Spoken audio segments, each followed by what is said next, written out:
भी मैंने एक यही बात समझाई थी कि देखो आप बाय द टाइम आप वापस आओगे ना, तो अगर आपने ऑनलाइन लेक्चर्स नहीं लिए हुए तो उसमें ये होगा कि आप बिल्कुल ज़ीरो पोजीशन पे वापस आएंगे। अगर आपने ऑनलाइन लेक्चर्स लिए हुए हैं तो एटलीस्ट ये होगा कि चलो 60% तो मुझे कुछ ना कुछ तो आता है, ठीक है, और वो रिविजन विजन करा के वो चीज़ें सॉर्ट आउट हो सकती हैं। लेकिन अगर हम ये नहीं कराते हैं तो फिर होगा ये कि बच्चे कम्प्लीटली आउट ऑफ टच होंगे, और ये ईद के बाद भी पता नहीं कब तक जाता है, अभी तो कुछ भी नहीं पता ना। अभी तो कल तो प्रेस कॉन्फ्रेंस जो हुई है वो बड़ी ख़तरनाक हुई है। So you never know what's going to happen, and that's basically the problem. So we are trying our level best to keep students engage. अब जाहिर सी बात है, अब ऑनलाइन देखो, ऑनलाइन जितना बच्चों के लिए प्रॉब्लम है टीचर्स के लिए भी उतना ही प्रॉब्लम है। बच्चों के लिए प्रॉब्लम ये है कि यार हम लोग पहली दफ़ा पढ़ रहे हैं, टीचर्स के लिए भी प्रॉब्लम ये है कि वो फर्स्ट टाइम पढ़ा रहे हैं। तो दोनों के लिए प्रॉब्लम है, no doubt in that, but still मेरा अपना पर्सपेक्टिव और तबानीज़ का भी पर्सपेक्टिव यही है कि भाई अगर 0% से बेहतर है कि हम इसको थोड़ा थोड़ा, इसको आहिस्ता आहिस्ता हम चीज़ों को साथ साथ करके रखें, वो ज़्यादा बेहतर है। मिस जब मतलब ऑन होगा, जब मतलब क्लासेस होंगी तो हम थोड़ा बहुत तो रिवाइज करेंगे ना जो ये सब किया है, क्योंकि तब तक तो काफी चीजें दिमाग से निकलेंगी भी मिस, हाँ हाँ, देखो ऑनलाइन वाली। रिवाइज तो कर लेंगे, वो इशू नहीं है। लेकिन पॉइंट ये है कि एटलीस्ट हम इस पोजीशन पे हों कि जैसे अगर सपोज 31st में इन्होंने जो डेट दी है, तो 31st मई को जब आपका इंस्टीट्यूट, आई होप अल्लाह करे खुल जाए, तो अगर ये खुल जाता है तो उसके बाद फिर ये है कि जैसे हमने 15 या 20 दिन ले लिए रिवाइज़ करने के लिए कि जी हमने 4 या 5 क्लासेस में जितना कुछ भी हमने ऑनलाइन किया है उसको हम रिवाइज़ कर लेंगे, तो वो फिर एक रिकॉल भी हो जाएगा और उसके बाद फिर आप पेपर देने की पोजीशन में होगे। अदरवाइज़ फिर होगा क्या कि बाय द टाइम 31st मई को आपका इंस्टीट्यूट ऑन होगा, फिर आप 1.5 महीना, क्योंकि अब जो पुराना है वो भी याद नहीं होगा, फिर पुराना याद दिलाएंगे, फिर 1.5 महीना हम दोबारा नया पढ़ाएंगे, फिर तो वो पता नहीं कब जाके पेपर अटेम्प्ट होगा। सो 100% तो किसी को भी समझ में नहीं आएगा, ठीक है, कुछ बच्चों को आ जाएगा, ठीक है, कुछ जीनियस होंगे जिनको डेफिनेटली 100% समझ में आ जाएगा, लेकिन इसमें थोड़ा सा स्ट्रगल आप लोगों के पार्ट पे भी है, जाहिर सी बात है। तो 100% तो नहीं हो और पाएगा मिस ये बिल्कुल। MA2 तो स्टार्ट नहीं हो जाएगा ना हमारा online? No comments from my side, management is in a position to address this issue, I am no one to tell you. Miss miss miss sir Mudassir से मिस पूछा था मैंने, तो उन्होंने तो बोला कि FA1 से जब तक पेपर नहीं दोगे मैं आगे पढ़ाऊंगा ही नहीं ऑनलाइन पे। FA2 तो उन्होंने तो यही बोल मिस दिया था मिस क्लियर कर। मिस मैं कंटिन्यू करूं? कौन बोल रहा है भाई? हमने कहा मिस मैं कंटिन्यू करूं। कौन बोल रहा है? फुरकान, अच्छा अच्छा, फुरकान, हाँ, यू में। कंटिन्यू कर लूं? हाँ हाँ, बोले बोले। अच्छा देखें बेटा, आप लोगों का ये शुएब तुम्हारा सवाल था ना, ये ये शुएब। जैन है। अच्छा, तो सबको मैं ये सवाल का जवाब दे दूं कि देखें, जब तक आप लोग पेपर नहीं देंगे तो हम लोग आपको आगे कैसे लेके जाएंगे, फर्स्ट, ठीक है। दूसरा ये है कि अभी आपकी क्लासेस स्टार्ट कराने का मकसद, जिस तरह मिस ने अच्छा गाइड किया, कि आप लोग जो है ना बिल्कुल जीरो ना हो, ठीक है, दोबारा सब कुछ भूले हुए ना हो, क्योंकि आप लोगों का बिल्कुल स्टार्ट का पेपर है ये। और आगे का होता तो हम लोग ये कहते कि चलें आप लोग आगे की जो है ना प्रिपरेशन कर रहे हैं, तो हम लोगों की सबसे फर्स्ट प्रायोरिटी ये होगी कि अभी जिस तरीके से आज चल रहा है, आज तारीख है हमारे पास 23 है ना, 23 अप्रैल, ठीक है। तो इंशाल्लाह उम्मीद करते हैं कि 30 तक जो है ना, 30 मई तक, 31 मई तक सब कुछ जो है ना वो नॉर्मलाइज हो जाए, और जो है ना वो सब चीज़ें रिज्यूम हो जाए इंशाल्लाह ना, इससे पहले ही हो जाए ज़्यादा अच्छा है। तो उसके बाद हम लोग करेंगे ये, हम लोग का प्रोग्राम ये है कि आप लोग काइंडली, आप लोगों के टेस्ट भी स्टार्ट कर दिए हम लोगों ने ऑनलाइन, ठीक है, अनस ने टेस्ट लगाना शुरू कर दिए हैं। तो आप काइंडली एक काम कीजिए, टेस्ट की प्रिपरेशन जिस तरीके से नॉर्मल क्लास चलती है वैसे ही अपने आप को कंटिन्यू रखें। मुझे तो ये समझ में नहीं आ रहा है कि आप लोगों की क्लास में इतने ज़्यादा बच्चे एबसेंट क्यों हो रहे हैं। मैं अभी आज जो है ना वो इसके ऊपर भी एक्शन ले रहा हूँ, ठीक है, एबसेंटीज के ऊपर भी, क्योंकि एक क्लास में एबसेंटीज के ऊपर एक्शन लिया गया है तो उसका काफ़ी अच्छा रिस्पॉन्स है। तो आप लोगों की क्लास में भी एबसेंटीज के ऊपर एक्शन ले रहा हूँ, तो उसके ऊपर भी रिस्पॉन्स देखें। हम लोग आपके लिए ही कर रहे हैं, क्यों मिस आ रहा, हम लोग इन यस। लोगों के लिए कर रहे हैं कि इन लोगों का टाइम बचे, और इन लोगों के लिए जो है ना वो आगे, इन लोगों का मतलब इन फ्यूचर, मतलब फ्यूचर में ज़ाया ना हो। एक तवानी वाहिद कॉलेज है जिसने इतनी जो है ना वो बेस्ट क्वालिटी देना शुरू की है, हर चीज़ आपको जो है ना वो पोर्टल के थ्रू, ताकि आपको डिस्टर्बेंस ना हो, ठीक है। जिस तरह शुरू में हुई हमारे साथ कि हम लोगों ने क्लासेस लगाई तो उसमें काफ़ी बच्चे ने डिस्टर्बेंस क्रिएट की, तो उन सब चीज़ों को ख़त्म करके, रिड्यूस करके, आप लोगों के लिए सॉफ्टवेयर परचेज करके उसको क्या कहते हैं सिंक्रोनाइज करके, ताकि आपके पोर्टल से हर चीज़ें जो है ना वो एक चलें। उसके बावजूद आप क्लासेस नहीं ले रहे, फर्स्ट पॉइंट मेरा ये। दूसरी बात ये कि आप लोग क्लासेस लें, ताकि आप लोग जो है ना वो अपने आप को प्रिपरेशन बिल्कुल और मतलब जो है ना वो मतलब डेली बेसिस पे करें। ऐसा ऐसा नहीं फील हो कि मतलब जो है ना वो आप लोग जो है ना वो प्रिपरेशन नहीं करें। अगर कोई प्रॉब्लम आ रही है तो आप डिस्कस करें। आपका ग्रुप फेसबुक का व्हाट्सएप का ग्रुप इसलिए बनाया कि अपन डिस्कस करें। कोई प्रॉब्लम आ रही है, MA1 में प्रॉब्लम आ रही है, FM1 में प्रॉब्लम आ रही है, आपके पास मेरा नंबर है, अनस का नंबर है, मिस का नंबर है, सर का नंबर है, तमाम टीचर्स का नंबर है, तो आप काइंडली उनसे डिस्कस करें आपकी जो रेलेवेंट प्रॉब्लम है। तो ये देखिए मकसद यही है ना कि हम लोग आपके जो है ना वो क्या कहते हैं एग्जाम फेयर रिड्यूस करके ये सब चीज़ें क्लासेस लगाने का मकसद ही ये है ना कि आप घर पे बैठ के, हम लोग तो आराम से क्लासेस बंद करते हैं, आप लोगों की क्लासेस जो है ना वो जून में स्टार्ट करते हैं, फिर जून जुलाई आपकी क्लासेस चलती है, आपको बोलते हैं अगस्त में आके पेपर दें। तो हम लोग की कोशिश ये है कि आप काइंडली मई तक रेडी हो जाएं और जैसे ही फर्स्ट डेट आए फौरन अपना एग्जाम एग्जाम दें, ताकि ये आपके 2-3 महीने जो लग गए हैं मार्च से लेकर अभी तक, ठीक है, वो जाया ना हो। ठीक है। और दूसरा ये है जो MA2 और F2 की बात है, जब तक लोग ये वाला पेपर नहीं देंगे आपका वाला कोर्स स्टार्ट नहीं करेंगे, चाहे उसमें जितना भी टाइम लगे। और देखिए ऑफिशियली भी अगर देखा जाए तो हम लोग इसके ऑफिशियली भी जो अनाउंसमेंट हुई है वो आपकी 1 जून से क्लासेस अनाउंसमेंट की है, तो आपका जो है ना वो से ले सकते हैं। तो भाई आपने तैयारी करें, आप तो मई जून में कोशिश करें कि जो पहली डेट आए उसके अंदर आप पेपर दे फारिग हो जाए। ऐसा ना हो कि आप लोग फर्स्ट डेट आने के बाद भी ये सोचें कि हम लोग अब जो नेक्स्ट डेट आएगी उस पर देंगे। नेक्स्ट कभी नहीं आती, और इफ एंड बट्स आपकी जिंदगी में अगर आएंगे तो कभी भी आप पेपर पास नहीं कर सकते। ये हार्ड टाइम होगा आप लोगों के लिए, लेकिन ये है कि इस हार्ड टाइम से आपको अपने फ्यूचर के लिए अपना टाइम खुद सेव करना है। ठीक है मिस? जी सर।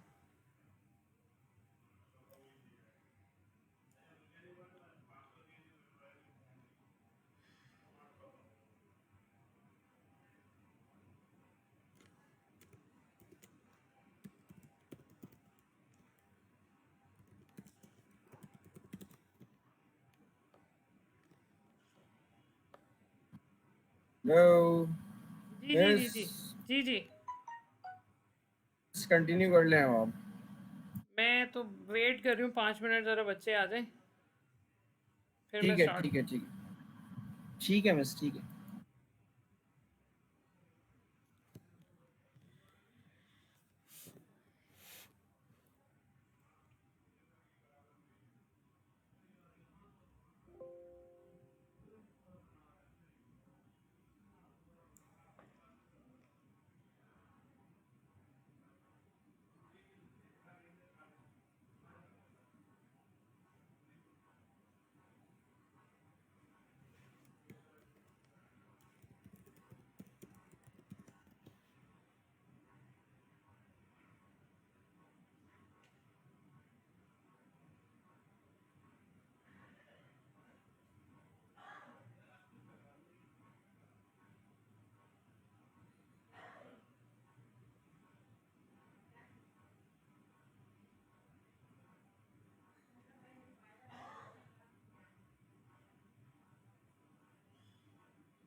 जी भाई स्टार्ट करें।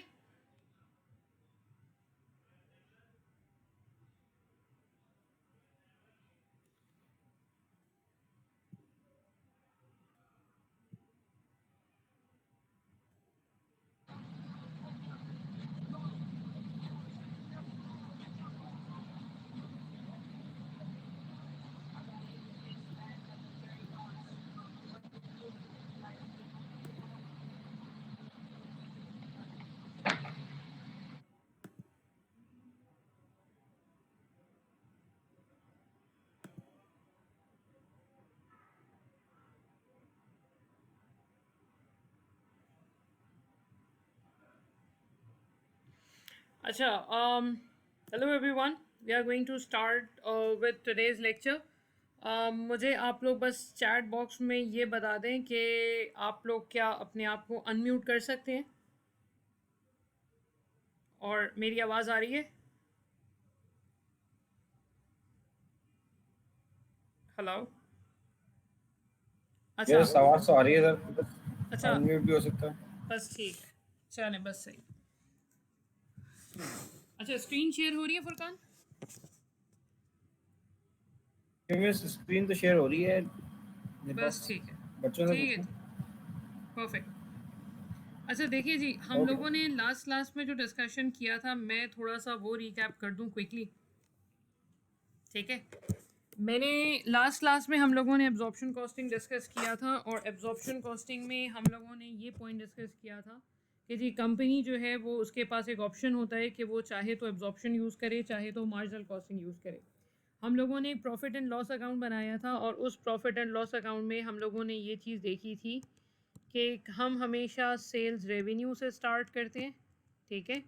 और उसके बाद हमने बात की थी कि जी कॉस्ट ऑफ गुड्स सोल्ड उसमें से माइनस करते हैं। कॉस्ट ऑफ गुड्स सोल्ड में सबसे पहले लेते हैं हम ओपनिंग स्टॉक, जो कि यूजुअली MA1 में नहीं होता। उसके बाद हम लेते हैं प्रोडक्शन कॉस्ट। प्रोडक्शन कॉस्ट मैंने लास्ट क्लास में बताया था कि देखो भाई जितने यूनिट्स बनाए हैं ये उसकी कॉस्ट है, ठीक है? और मैंने ये कहा था कि अगर एब्जॉर्प्शन कॉस्टिंग होता है तो एब्जॉर्प्शन कॉस्टिंग में स्टॉक वैल्यू होता है 5 चीज़ों के ऊपर: direct material, direct labour, direct expense, variable production overhead और फिक्स प्रोडक्शन ओवरहेड, ठीक है? और मैंने कहा था कि फिक्स प्रोडक्शन ओवरहेड को हम एब्जॉर्प्शन कॉस्टिंग में प्रोडक्ट की कॉस्ट का पार्ट बनाते हैं। यानी इसका मतलब ये है कि अगर आप एक पेन मैन्युफैक्चर कर रहे हैं तो उस पेन की मैन्युफैक्चरिंग में आप ये सारी कॉस्ट शामिल करेंगे जब कभी भी आप एब्जॉर्प्शन कॉस्टिंग कर रहे होंगे।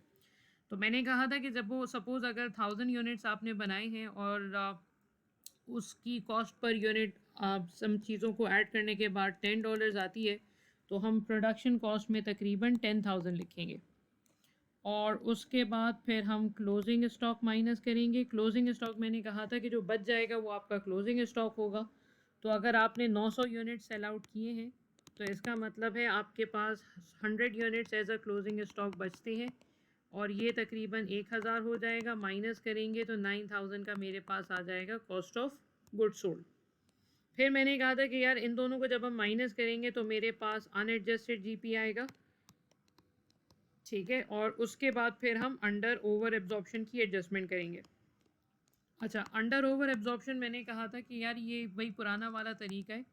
उसमें सबसे पहले हम लेते हैं एब्जॉर्ब ओवरहेड, ठीक है? Absorb overhead is what? Overhead absorption rate multiply by actual activity level.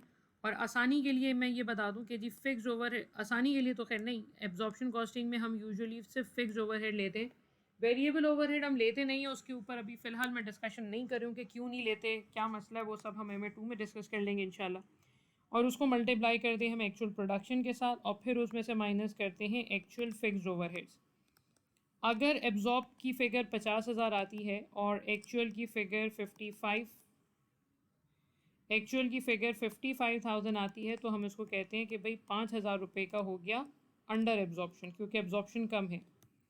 और अंडर एब्जॉर्प्शन अगर है तो उसको हम प्रॉफिट एंड लॉस अकाउंट में से माइनस कर रहे थे। तो ये फिगर यहाँ से माइनस हो जाएगी, मेरे पास एडजस्टेड GP आ जाएगा, ठीक है? एडजस्टेड GP आ जाएगा और उसके बाद जो है वो हम उसमें से नॉन मैन्युफैक्चरिंग कॉस्ट माइनस कर देंगे। तो नॉन मैन्युफैक्चरिंग कॉस्ट माइनस करने के बाद मेरे पास जो फाइनल आंसर बचेगा वो मेरे पास बचेगा प्रॉफिट अंडर एब्जॉर्प्शन कॉस्टिंग। अच्छा, फिर मैंने आप लोगों को कुछ चीज़ें और भी बताई थी। मैंने कहा था कि देखो यार, अब एग्ज़ाम में आपके पास इतना टाइम नहीं होता कि आप इतना लंबा चौड़ा P&L बनाएं। तो मैंने कहा था एग्ज़ाम में 3 से 4 चीज़ें एग्जामिनर पूछता है। एक तो वो ये पूछता है कि भाई मुझे प्रोडक्शन कॉस्ट बता दो, एक वो पूछता है कि मुझे क्लोजिंग स्टॉक की वैल्यूएशन बता दो, एक वो आपसे अनएडजस्टेड जीपी पूछता है, एक वो आपसे अंडर ओवर एब्जॉर्प्शन की एडजस्टमेंट पूछता है। ये 3-4 चीज़ें वो आपसे पूछता है और कॉस्ट पर यूनिट पूछता है। तो इसके लिए मैंने ये कहा था आपसे कि आपने इसको स्टार्ट किस तरीके से करना है। मैंने कहा था कि अगर कभी भी प्रोडक्शन कॉस्ट कैलकुलेट करनी है तो आपने क्वांटिटी प्रोड्यूस्ड को मल्टीप्लाई करना है कॉस्ट पर यूनिट के साथ। कॉस्ट पर यूनिट का मतलब है prime cost plus variable production overheads plus fix production overhead. ठीक है, अगर मुझे क्लोजिंग स्टॉक को वैल्यू करना है तो क्वांटिटी ऑफ क्लोजिंग स्टॉक लेंगे, क्वांटिटी ऑफ क्लोजिंग स्टॉक लेंगे और उसी को हम मल्टीप्लाई कर देंगे कॉस्ट पर यूनिट के साथ। और अगर ग्रॉस प्रॉफिट मुझे कैलकुलेट करना है तो हम सेलिंग प्राइस में से माइनस करेंगे कॉस्ट पर यूनिट और उसके बाद हम उसको मल्टीप्लाई कर देंगे सेल्स वॉल्यूम के साथ। तो ये कुछ शॉर्टकट मैंने बताए थे लास्ट क्लास में कि जी इसको इस तरीके से हम यूजुअली करते हैं। ठीक है, अब यहाँ तक जितना कुछ भी मैंने रिवाइज करवाया है, इसमें अगर कोई चीज़ कुछ रिवाइज करवाना है, कुछ मसला है तो पूछ लें अनम्यूट करके, फिर वरना मैं आगे चलती हूँ।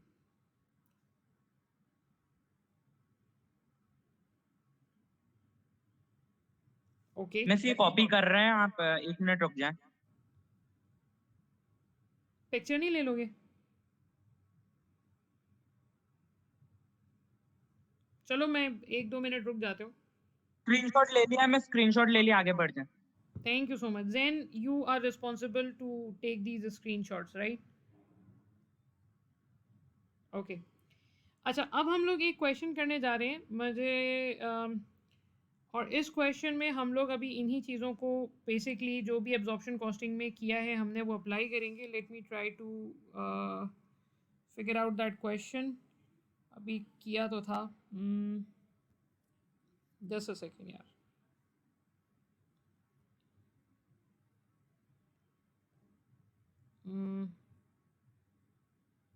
सॉरी यार, ये मैंने अभी क्वेश्चन चेंज तो किया था। I was doing the same question, just a second. हाँ ये रहा, मेरे ख्याल में मैं यहाँ पे कर रही थी। यस, अच्छा अब ये सिचुएशन है, ये क्वेश्चन है आपके पास। ठीक है, इस क्वेश्चन में से जो जो चीज़ें करनी है वो करने वाली चीज़ें मैं मार्क कर रही हूँ, हम सिर्फ अभी वही करेंगे। हम सारे क्वेश्चंस अभी फ़िलहाल इसमें नहीं कर सकते। हम लोग इसमें फर्स्ट पार्ट करेंगे, ठीक है, हम लोग इसमें सेकंड पार्ट करेंगे, थर्ड पार्ट करेंगे, हम लोग इसमें अंडर और ओवर एब्जॉर्प्शन करेंगे और इसमें हम लोग एक और कैलकुलेशन में निकाल देती हूँ कि हम लोग टोटल अनएडजस्टेड ग्रॉस प्रॉफिट निकालेंगे। ठीक है, ये कुछ रिक्वायरमेंट जो मैंने रेड से की हुई है मार्क, ये सिर्फ रिक्वायरमेंट्स हम करेंगे, बाकी चीज़ें जो इसमें गिवन है वो मार्जिनल कॉस्टिंग के कॉन्टेक्स्ट में। ठीक है, अच्छा कोई मसला हो तो आप लोग अनम्यूट करके बात कर लीजिएगा, कोई ऐसा इशू नहीं है। अच्छा, अब इसने इस MCQ में क्या दिया, अब ये सारी जितनी भी चीज़ें हम कर रहे हैं, ये सारी चीज़ें एक एक नंबर की, मतलब एक एक क्वेश्चन अलग से बन सकता है इन सारी चीज़ों में।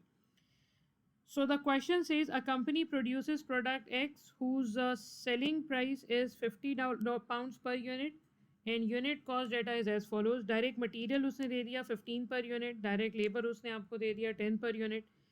ओवरहेड कॉस्ट में उसने क्या दिया, ओवरहेड कॉस्ट में मैन्युफैक्चरिंग ओवरहेड दे दिए फिक्स और मैन्युफैक्चरिंग ओवरहेड उसने दे दिए वेरिएबल, और डिस्ट्रीब्यूशन की फिक्स ओवरहेड दे दिए और डिस्ट्रीब्यूशन की वेरिएबल ओवरहेड दे दिए। ठीक है, मुझे एक बात सोच के बताएं आप लोग, मतलब खुद ही सोच लें या मुझे आंसर कर दें भले, कि जो डिस्ट्रीब्यूशन कॉस्ट है, ये डिस्ट्रीब्यूशन कॉस्ट क्या प्रोडक्शन कॉस्ट है? Is this a production cost या ये नॉन प्रोडक्शन कॉस्ट है?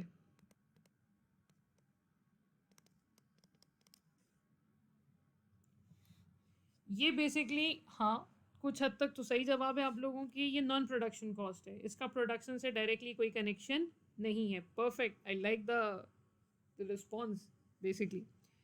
अच्छा, थोड़ा मोटिवेशन आता है असल में। अच्छा, अब उसने फर्स्ट रिक्वायरमेंट में क्या बोला? फर्स्ट रिक्वायरमेंट में उसने बोला कि what will be the unit product cost under absorption costing. इसका मतलब वो पूछ क्या रहे? इसका मतलब सर वो आपसे 2 नंबर में ये पूछ रहा है कि मुझे बताओ एब्जॉर्प्शन कॉस्टिंग में stock valuation cost per unit कितनी आएगी। अब try to recall cost per unit हमने क्या पढ़ा था? हमने पढ़ा था डायरेक्ट मटेरियल आता है, डायरेक्ट लेबर आता है, डायरेक्ट एक्सपेंस आता है, वेरिएबल प्रोडक्शन ओवरहेड्स आता है और फिक्स प्रोडक्शन ओवरहेड आता है। ये 5 चीज़ें हैं। ये 5 चीज़ें बिल्कुल पक्की होनी चाहिए आप लोगों की। तो अब सोचो फिर इसकी कॉस्ट पर यूनिट कैसे निकालेंगे आप? डायरेक्ट मटेरियल लेंगे। 1 मिनट लें, ज़रा इसकी कैलकुलेशन करें, देखें क्या क्या आएगा। ट्राई करें, फिर मैं बताती हूँ। तब तक मैं ज़रा कैलकुलेटर भी ओपन कर लूँ।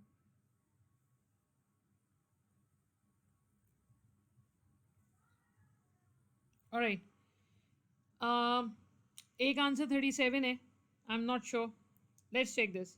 देखो, डायरेक्ट मटेरियल 15 है, डायरेक्ट लेबर 10 है और डायरेक्ट एक्सपेंस तो है नहीं। वेरिएबल प्रोडक्शन ओवरहेड्स कितने हैं? 7 और फिक्स प्रोडक्शन ओवरहेड्स कितने हैं? 5। तो अगर मैं इन सब को ऐड करूं तो मेरे ख्याल में 15 प्लस 10 प्लस 7 और 5 बनता है 12। हाँ, 37। तो इसका मतलब अगर आप एक यूनिट बनाते हैं तो एब्जॉर्प्शन कॉस्टिंग में आप उसको $37 का वैल्यू करेंगे। ये 2 नंबर की रिक्वायरमेंट हो गई, ठीक है। एक MCQ समझो ऐसे ही बनेगा। फिर उसने पूछा what will be the gross profit per unit. एक यूनिट का ग्रॉस प्रॉफिट बता दें आप। तो एक यूनिट का ग्रॉस प्रॉफिट कैसे निकालेंगे आप? आप सेलिंग प्राइस में से क्या माइनस करेंगे? Cost per unit. तो बच्चों सेलिंग प्राइस कितनी है? 50 और कॉस्ट पर यूनिट कितनी है? 37। तो एक यूनिट का प्रॉफिट कितना होगा? 13। ठीक है, सिंपल है। अच्छा सॉरी, मैंने गलत जगह पे लिख दिया है। ग्रॉस प्रॉफिट हो जाएगा उसका 13 पर यूनिट, ठीक है। अच्छा, फिर उसने पूछा कैलकुलेट। अच्छा, अंडर ओवर एब्जॉर्प्शन को छोड़ें, पहले आप इस पे आए। अनएडजस्टेड ग्रॉस प्रॉफिट बता दें। अब अनएडजस्टेड ग्रॉस प्रॉफिट का मतलब इसमें अंडर ओवर की एडजस्टमेंट हमने नहीं करनी। तो अगर एक यूनिट का प्रॉफिट 13 रुपये का है, अगर $13 का प्रॉफिट एक यूनिट का है, तो हमने कितने यूनिट्स बेचे हैं बच्चों? हमने बेचे हैं 3500 unit, selling 3500 units out of them. तो 3500 यूनिट्स की वैल्यूएशन फिर कितनी हो जाएगी? सॉरी, 3500 यूनिट्स की फिर प्रॉफिट कितना हो जाएगा? एक यूनिट का प्रॉफिट $13 है अगर, तो ये हो जाएगा 45,500। ये भी 2 नंबर की रिक्वायरमेंट हो गई आपकी। अच्छा, अब इसमें मैं 2 रिक्वायरमेंट्स अपनी तरफ से खुद से ऐड कर रही हूँ, क्योंकि ये वाला जो पॉइंट है ये मैंने जस्ट अभी क्लास स्टार्ट होते वक्त मतलब ऐड किया है। अगर मैं कहूँ कि यार मुझे ज़रा एक काम करो, मुझे ज़रा क्लोजिंग स्टॉक वैल्यूएशन बताओ अंडर एब्जॉर्प्शन कॉस्टिंग, बता सकते हैं क्या? बिल्कुल बता सकते हैं, क्यों नहीं बता सकते। पहले तो ये देखें क्लोजिंग स्टॉक है कितना। हमने कितने यूनिट्स बनाए थे? हमने 4000 यूनिट्स बनाए और उन 4000 यूनिट्स पे से फिर हमने 3500 यूनिट्स बेच दिए, तो कितना बचा? कितने यूनिट्स बचे? 500। 4000 बना के 3500 बेच दिया, तो 500 यूनिट्स बच गए। और एक यूनिट को कितने पे वैल्यू कर रहे हैं? 13 पे। तो 500 को कितने पे वैल्यू करेंगे? मेरे ख्याल में किसी ने बताया तो था, 500 multiply by 13, that is equals to 6500। और इसी क्वेश्चन में मैं अगर आपको ये कहूँ कि यार एक काम करो, ज़रा मुझे प्रोडक्शन कॉस्ट बताओ, प्रोडक्शन कॉस्ट बताओ अंडर एब्जॉर्प्शन कॉस्टिंग, तो प्रोडक्शन कॉस्ट कितनी होगी? सर पहले तो ये बताएं आपने यूनिट्स कितने बनाए हैं। सर हमने 4000 यूनिट्स बनाए हैं और एक यूनिट को बनाने की क्या कॉस्ट है? 37। तो 4000 यूनिट्स को बनाने की कॉस्ट क्या होगी? 4000 into 37। So 4000 into 37 is equals to 148,000। तो ये मेरे पास वैल्यू आ जाएगी प्रोडक्शन कॉस्ट की, ठीक है बच्चों। यहाँ तक कोई मसला है तो पूछ लें। Okay, I am considering silence to be acceptance. तो हम आगे चलते हैं। अच्छा, नेक्स्ट रिक्वायरमेंट क्या है? नेक्स्ट रिक्वायरमेंट जो हमने एक रिक्वायरमेंट छोड़ दी थी वो ये थी कि जी हमें अंडर ओवर निकालना था। अब अंडर ओवर एब्जॉर्प्शन कैसे निकालते हैं? सबसे पहले हम लेते हैं absorb overhead. Absorb overhead is equals to, अच्छा हम एब्जॉर्प्शन में से फिक्स्ड ओवरहेड्स लेते हैं, एब्जॉर्प्शन मार्जिनल में वेरिएबल नहीं लेते। मैंने उसका रीज़न अभी तक बताया नहीं है क्यों।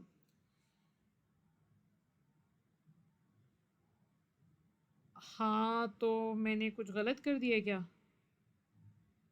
उप्स सॉरी,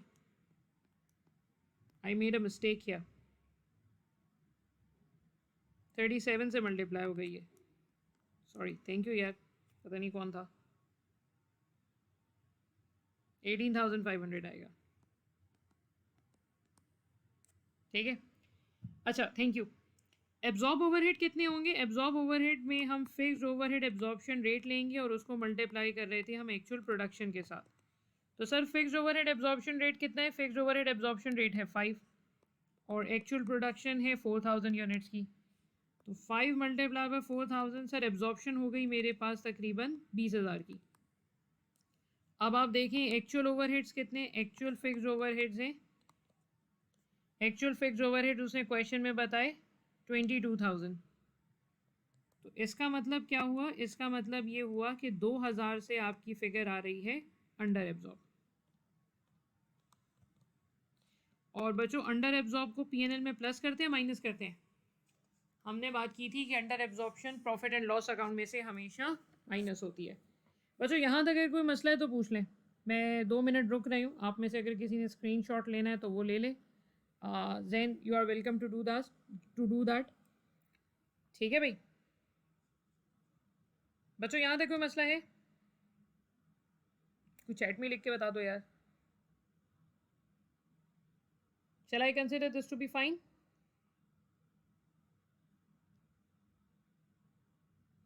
क्या हुआ भाई?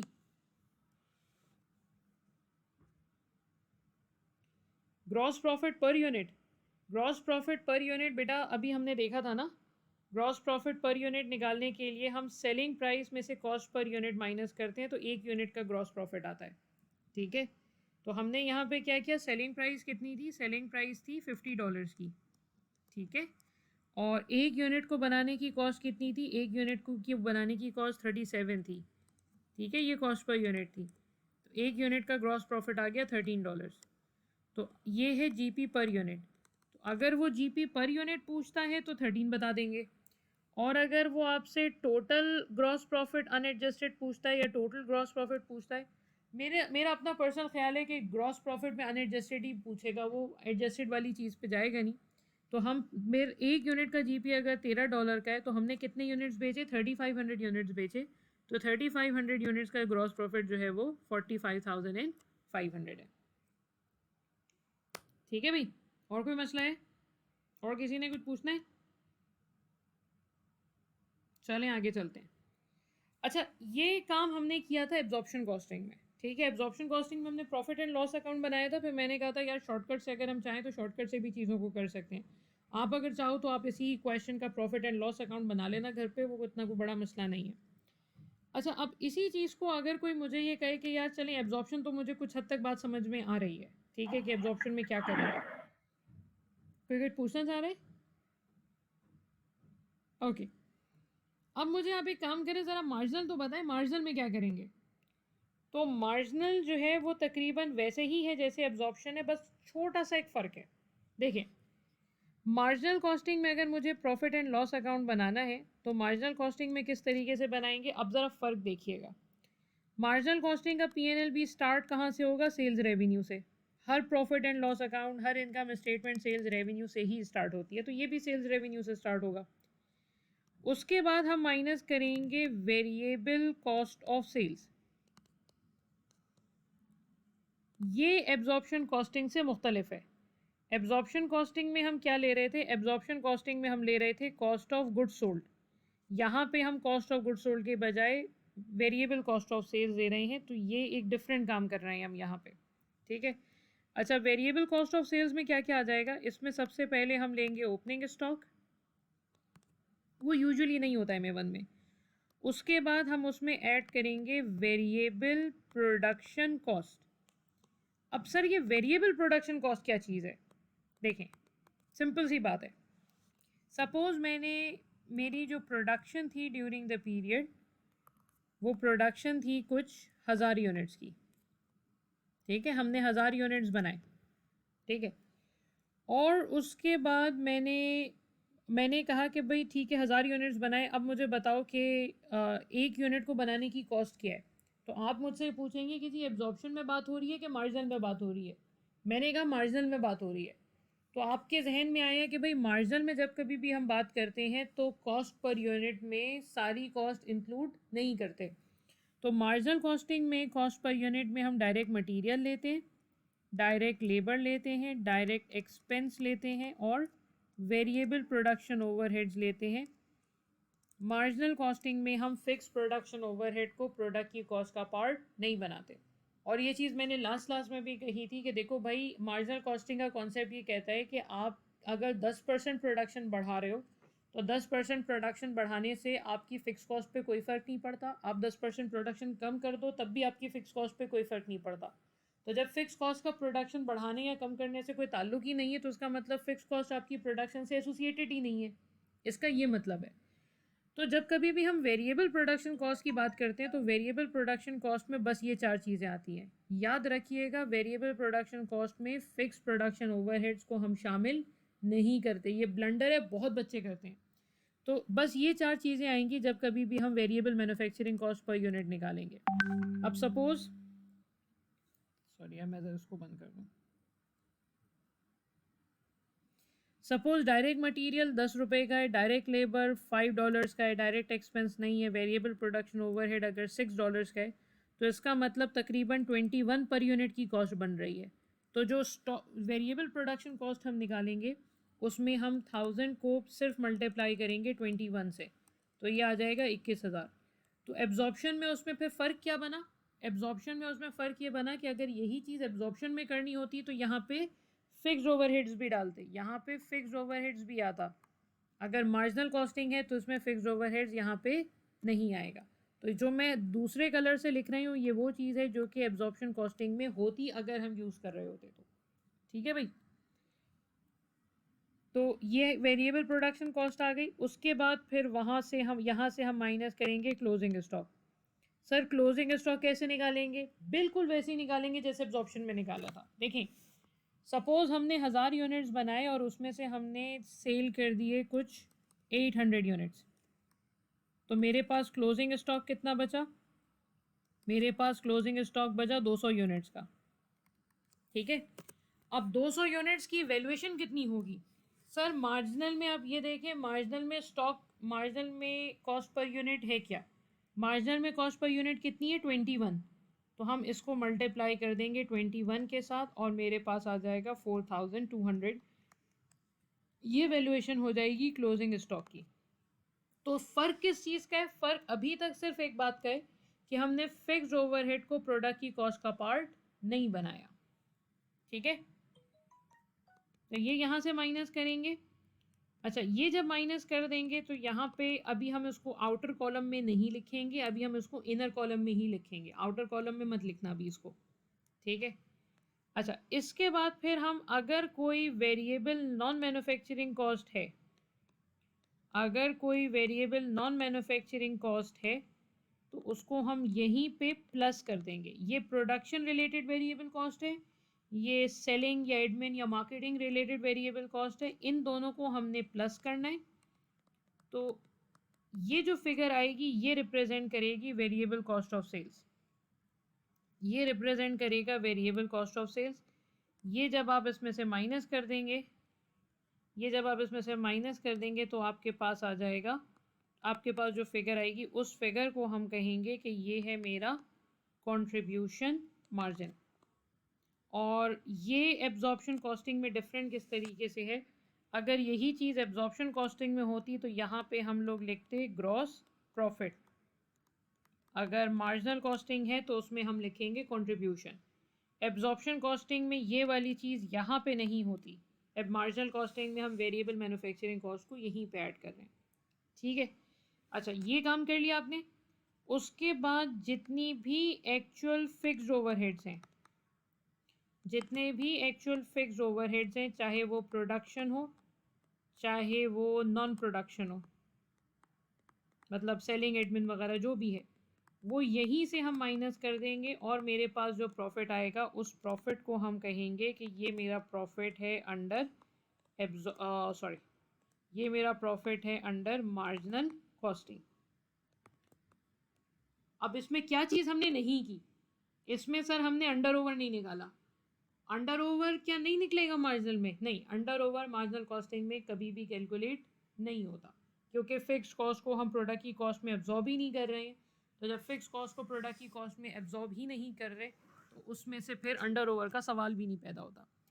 ठीक है भाई, तो यहाँ तक बस 2-3 जगहों पे डिफरेंस है, बाकी मेन तरीक़ाकार तो बिल्कुल वैसे ही है जैसे हमने एब्जॉर्प्शन में किया था। तो Zain I request you to take its picture, वरना फिर हम आगे चलते हैं। मिस एक चीज पूछनी है, इसमें समझ में नहीं आया, ये आपने वेरिएबल प्रोडक्शन कॉस्ट में ये क्लोजिंग स्टॉक ऐड करा है माइनस करा है? माइनस किया ना, क्लोजिंग स्टॉक तो बेटा माइनस होता है ना हमेशा। और और फिर नीचे क्या, ये वाली फिगर, ये वाली? हाँ नहीं समझ में आ रही, ये वाली क्या करना है? देखो हमने क्या करना है, देखो सपोज वेरिएबल सेलिंग कॉस्ट जो है, वेरिएबल सेलिंग कॉस्ट जो है वो तकरीबन सपोज $3 पर यूनिट है, पर unit of sales. Suppose commission है सेल्समैन का, तो मैंने कहा कि देखो भाई हमने 800 यूनिट्स बेचे हैं, ठीक है, और अगर ये कमीशन है तो इसका मतलब मुझे ₹3 पर यूनिट का कमीशन पे करना है 800 यूनिट्स पे। तो ये बनता है 3 मल्टीप्लाई बाई 800, ये बनेगा 2400। 2400 की वेरिएबल सेलिंग कॉस्ट है, ठीक है। वेरिएबल सेलिंग कॉस्ट जो है वो हम यहीं पे ऐड कर देंगे प्रोडक्शन कॉस्ट के साथ, यानी एक प्रोडक्शन कॉस्ट हमने निकाली हुई है, उसी में हम सेलिंग कॉस्ट भी ऐड करके पूरी की पूरी जितनी वेरिएबल कॉस्ट है वो सारी इकट्ठे माइनस करेंगे। इसीलिए इस फिगर का नाम हमने लिखा है वेरिएबल कॉस्ट ऑफ सेल्स, यानी प्रोडक्ट को बेचने में जितनी भी वेरिएबल कॉस्ट लग रही है वो सारी ले लेंगे। तो फिर क्या होगा, फिर वेरिएबल सेलिंग कॉस्ट जैसे एब्जॉर्प्शन में हमने किया था ना, एब्जॉर्प्शन में हम क्या करते थे, ग्रॉस प्रॉफिट के बाद नॉन मैन्युफैक्चरिंग कॉस्ट जितना भी वेरिएबल सेलिंग कॉस्ट है वो माइनस करते थे। यहाँ पे कंट्रीब्यूशन के बाद सिर्फ फिक्स कॉस्ट माइनस होगी, वेरिएबल कॉस्ट माइनस नहीं होगी, क्योंकि वेरिएबल कॉस्ट ऑलरेडी हम ऊपर माइनस कर चुके हैं। इसमें असल में ध्यान किस चीज़ का रखा जाता है, मैं थोड़ा क्लियर कर दूं। इसमें ध्यान इस चीज़ का रखा जाता है कि कंट्रीब्यूशन से पहले सारी वेरिएबल कॉस्ट चार्ज करनी है और कंट्रीब्यूशन के बाद सारी फिक्स कॉस्ट चार्ज करनी है। तो इस वजह से फिर अगर कोई variable selling, variable admin, variable marketing का कोई खर्चा आता है तो उसको कंट्रीब्यूशन से पहले ही हम माइनस कर देते हैं। तो उसको माइनस करने का बस तरीक़ेकार ये है कि जो जैसे प्रोडक्शन कॉस्ट है वैसे ही सेलिंग कॉस्ट भी ऐड कर दो वेरिएबल और उसको इकट्ठे माइनस कर दो, ठीक है। अभी क्वेश्चन करते हैं तो ये क्लियर हो जाएगा, इतना मसला नहीं है। आप जरा इसकी पिक्चर ले लें फिर हम आगे चलते हैं, ठीक है भाई, पिक्चर ले ली? ले ली स्क्रीनशॉट में। Thank you so much. अच्छा, अब हम आते हैं ज़रा इसके क्वेश्चन के ऊपर, ठीक है। एक क्वेश्चन मैं लिखती हूँ यहाँ पे और उसी को हम कोशिश करते हैं सॉल्व करें, या बल्कि एक काम करते हैं कि अभी हम वेरिएबल कॉस्टिंग का क्वेश्चन अभी हमने किया था, फिर डॉक्यूमेंट मिस हो रहा है मुझसे, ये रहा। Let me try to copy this if I can.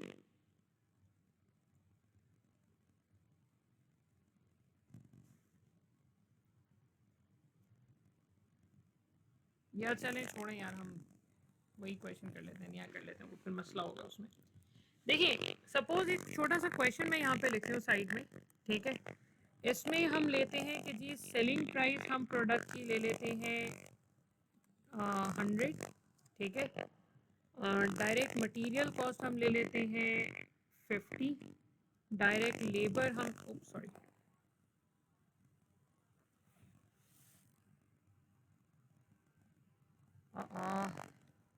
Okay, direct labour हम ले लेते हैं $10, वेरिएबल प्रोडक्शन ओवरहेड्स हम ले लेते हैं $6, फिक्स प्रोडक्शन ओवरहेड्स हम ले लेते हैं, फिक्स प्रोडक्शन ओवरहेड मैं ले रही हूँ लेकिन इसका कोई काम नहीं होगा अभी, 4, और वेरिएबल सेलिंग कॉस्ट हम ले लेते हैं सपोज $2।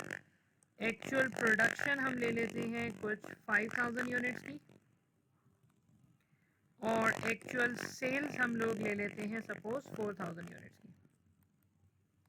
ठीक है, 4200 कर लेते हैं। और एक्चुअल फिक्स ओवरहेड्स हम ले लेते हैं, फिक्स प्रोडक्शन ओवरहेड्स हम ले लेते हैं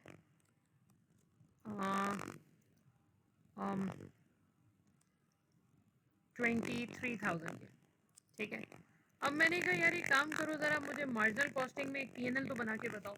मैंने कहा ठीक है मार्जिनल कॉस्टिंग में बना लेते हैं, इतना बड़ा मसला तो नहीं है। अच्छा, अब हम स्टार्ट कहाँ से करेंगे? हम लोग स्टार्ट करेंगे सेल्स रेवेन्यू से, राइट। तो सबसे पहले तो हम चेक करते हैं सर सेल्स रेवेन्यू कितना है। आप लोग चाहें तो मेरे साथ साथ कैलकुलेशंस कर लें। सेल्स रेवेन्यू का मतलब है हम ये चेक करते हैं कि भाई इनकम कितनी होगी। तो इनकम के लिए तो मुझे ये देखना पड़ेगा ना कि कितने यूनिट्स हमने बेचे हैं। सर हमने बेचे हैं 4200 यूनिट्स, और एक यूनिट की सेलिंग प्राइस कितनी है? 100। तो इसका मतलब 4200 मल्टीप्लाई बाय 100, ये कितना बन जाएगा? ये मेरे ख्याल में 4,20,000 की फिगर बन रही है। ठीक है, अच्छा उसके बाद हम क्या कैलकुलेट करेंगे? उसके बाद हम कैलकुलेट करेंगे वेरिएबल कॉस्ट ऑफ सेल्स। ठीक है, वेरिएबल कॉस्ट ऑफ सेल्स में सबसे पहले हम ओपनिंग स्टॉक लेंगे, वो तो फिलहाल हमारे पास है नहीं। उसके बाद हम उसमें ऐड करेंगे वेरिएबल प्रोडक्शन कॉस्ट। अब ज़रा इसको ध्यान से देखिएगा कि ये कैसे निकालेंगे। देखो बच्चों, प्रोडक्शन कितने यूनिट्स की है हमने? प्रोडक्शन हमने की है तकरीबन 5000 यूनिट्स की। ठीक है, तो वर्किंग वन में यहाँ पे कर देते हूँ। प्रोडक्शन हमने की है तकरीबन 5000 यूनिट्स की, और इसको हम मल्टीप्लाई कैसे करेंगे? मार्जिनल कॉस्टिंग में हम स्टॉक वैल्यू करते हैं 4 चीज़ों के ऊपर। डायरेक्ट मटेरियल आता है, डायरेक्ट लेबर आता है, डायरेक्ट एक्सपेंस आता है, और वेरिएबल प्रोडक्शन ओवरहेड आता है। फिक्स प्रोडक्शन ओवरहेड को प्रोडक्ट की कॉस्ट का पार्ट नहीं बनाया जाता। तो डायरेक्ट मटेरियल कितना है? $50। डायरेक्ट लेबर कितना है? $10। डायरेक्ट एक्सपेंस तो है नहीं, वेरिएबल प्रोडक्शन ओवरहेड 6 है, तो ये हो जाएगा 66। ये हो गई आपकी variable production cost per unit. जी बेटा, फाइल बिल्कुल मिल जाएगी, आप उसकी फिक्र नहीं करें। वर्ड वाली फाइल मिल जाएगी और इसके जो है वो स्क्रीनशॉट्स मिल जाएंगे। तो 66 पर यूनिट जो है वो आपके पास एक यूनिट की कॉस्ट आ गई। ठीक है, अगर यही चीज़ हम एब्जॉर्प्शन में कर रहे होते तो शायद ये 4 भी कंसिडर करते। मार्जिनल में ये 4 कंसिडर नहीं होगा, बस इसी बात का झगड़ा है दोनों में। तो हम 66 पर यूनिट ले लेंगे, हम लोग 66 पर यूनिट ले लेंगे। तो 66 मल्टीप्लाई बाय 5000 कितना बनेगा? 66 मल्टीप्लाई बाय 5000 बच्चों ये बनेगा 3,30,000। तो इसका मतलब मार्जिनल कॉस्टिंग में अगर आप ये जो भी प्रोडक्ट बना रहे हैं, सपोज आप एक पेन बना रहे हैं या कोई मोबाइल बना रहे हैं, कोई भी प्रोडक्ट बना रहे हैं, तो मार्जिनल कॉस्टिंग में उसकी वैल्यूएशन तकरीबन 3,30,000 रुपये बनेगी। ठीक है, मैंने 3,30,000 यहाँ पे लिख लिया। तो फ़र्क किस चीज़ का है? फ़र्क सिर्फ इस चीज़ का है कि बस इस वाली फिगर में फिक्स ओवरहेड नहीं आएगा, बाकी तो अब तक वही करना है। अच्छा, उसके बाद फिर हम लोग लेंगे क्लोजिंग स्टॉक। अच्छा, अब क्लोजिंग स्टॉक तो पहले अब ये देखेंगे सर बचा हुआ कितना है, हमने बनाया कितना, बेचा कितना। Company produce 5000 units and company sold 4200 out of that. That means what? Company is now left with 800 units of finished product, and these 800 units will be treated as a closing stock, right? 800 units बच गए। अच्छा, अब 800 units को किस पे value करेंगे? अब ये मसला आ गया सर, जिस चीज़ पे प्रोडक्शन कॉस्ट वैल्यू होती है ना, प्रोडक्शन जिस चीज़ पे वैल्यू होती है, क्लोजिंग स्टॉक हमेशा उसी फिगर पे वैल्यू होता है। तो हमने जो 5000 यूनिट्स बनाए थे उसको वैल्यू किया 66 पे, तो ये जो 800 यूनिट्स हैं इनको भी हम 66 पे ही वैल्यू करेंगे। तो क्लोजिंग स्टॉक, ये मैं नीचे कर रहा हूँ, क्लोजिंग स्टॉक पे किस पे वैल्यू होगा? क्लोजिंग स्टॉक हो जाएगा 800 units multiply by cost variable production cost which is 66, तो 800 मल्टीप्लाई बाय 66 ये बनेगा 52,800। ठीक है, तो क्लोजिंग स्टॉक हो जाएगा 52,800।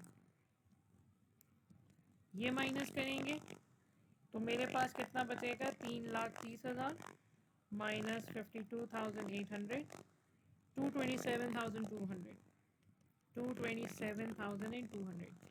अब ये जो 227,200 है ये क्या रिप्रेजेंट कर रहा है, हमने जितने यूनिट्स बेचे, कितने यूनिट्स बेचे, 4200 ना, हमने जितने यूनिट्स बेचे उनकी प्रोडक्शन रिलेटेड वेरिएबल कॉस्ट है ये, फैक्ट्री में जितना वेरिएबल खर्चा हुआ उन प्रोडक्ट के ऊपर ये वो है। ठीक है, अब मुझे क्या करना है, अब मुझे यहीं पे ऐड करना है वेरिएबल सेलिंग कॉस्ट। एक बात मैं बता दूं, वेरिएबल सेलिंग कॉस्ट यहाँ पे ऐड करने का मतलब ये हरगिज नहीं है कि सेलिंग कॉस्ट प्रोडक्शन कॉस्ट बन गई है। ठीक है, इसमें कंट्रीब्यूशन कैलकुलेट करने के लिए सेलिंग कॉस्ट को पहले माइनस करते हैं, बस, और कोई रीज़न नहीं है इसका। तो खबरदार जो किसी ने बोला कि वेरिएबल सेलिंग कॉस्ट को मैंने प्रोडक्शन कॉस्ट ट्रीट किया है, ये एक बच्चा मुझे पिछले सेशन में बोल चुका है। तो वेरिएबल सेलिंग कॉस्ट कितनी है, वेरिएबल सेलिंग कॉस्ट है $2 पर यूनिट, तो $2 पर यूनिट मल्टीप्लाई बाय 4200 ये बनेगा 8400। और याद रखिएगा ये प्लस होगा, माइनस मत कर दीजिएगा। तो ये प्लस 227,200 ये बनेगा 235,600, 235,600। ये जब माइनस करेंगे तो मेरे पास आ जाएगा कंट्रीब्यूशन। सर इसमें तो बड़ा टाइम लग रहा है, कोई बात नहीं, अभी इसका शॉर्टकट भी सीख लेते हैं, कोई मसला ही नहीं है, शॉर्टकट तो दो मिनट की बात है, उसका तो इशू ही नहीं, असल तो काम है पहले वो कर लें। अब कंट्रीब्यूशन कितना होगा, 4,20,000 माइनस ये 235,600, 184,800, 184,400 कंट्रीब्यूशन आ गया। अब जितनी भी फिक्स कॉस्ट है वो सारी फिक्स कॉस्ट आप माइनस कर दें, आपके पास प्रॉफिट आ जाएगा। तो फिक्स कॉस्ट कितनी है, एक्चुअल फिक्स कॉस्ट उसने दी है 23,000 की, तो एक्चुअल फिक्स कॉस्ट जो है, एक्चुअल फिक्स कॉस्ट है तकरीबन 23,000 की, तो ये यहाँ से माइनस कर देंगे तो मेरे पास आ जाएगा प्रॉफिट अंडर मार्जिनल कॉस्टिंग।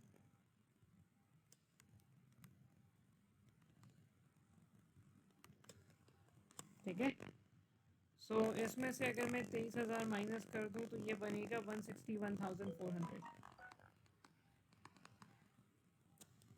ठीक है, तो ये काफ़ी आसान है marginal costing as compared with absorption, और उसका मेन रीज़न ये है कि इसमें अंडर ओवर एब्जॉर्प्शन नहीं आता।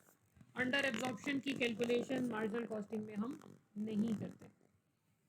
ठीक है भाई, अभी मैं रुक रही हूँ 1 मिनट, आप लोगों को अगर इसमें इसको देख लें, इसमें कुछ पूछना है तो पूछ लें, फिर हम आगे चलेंगे।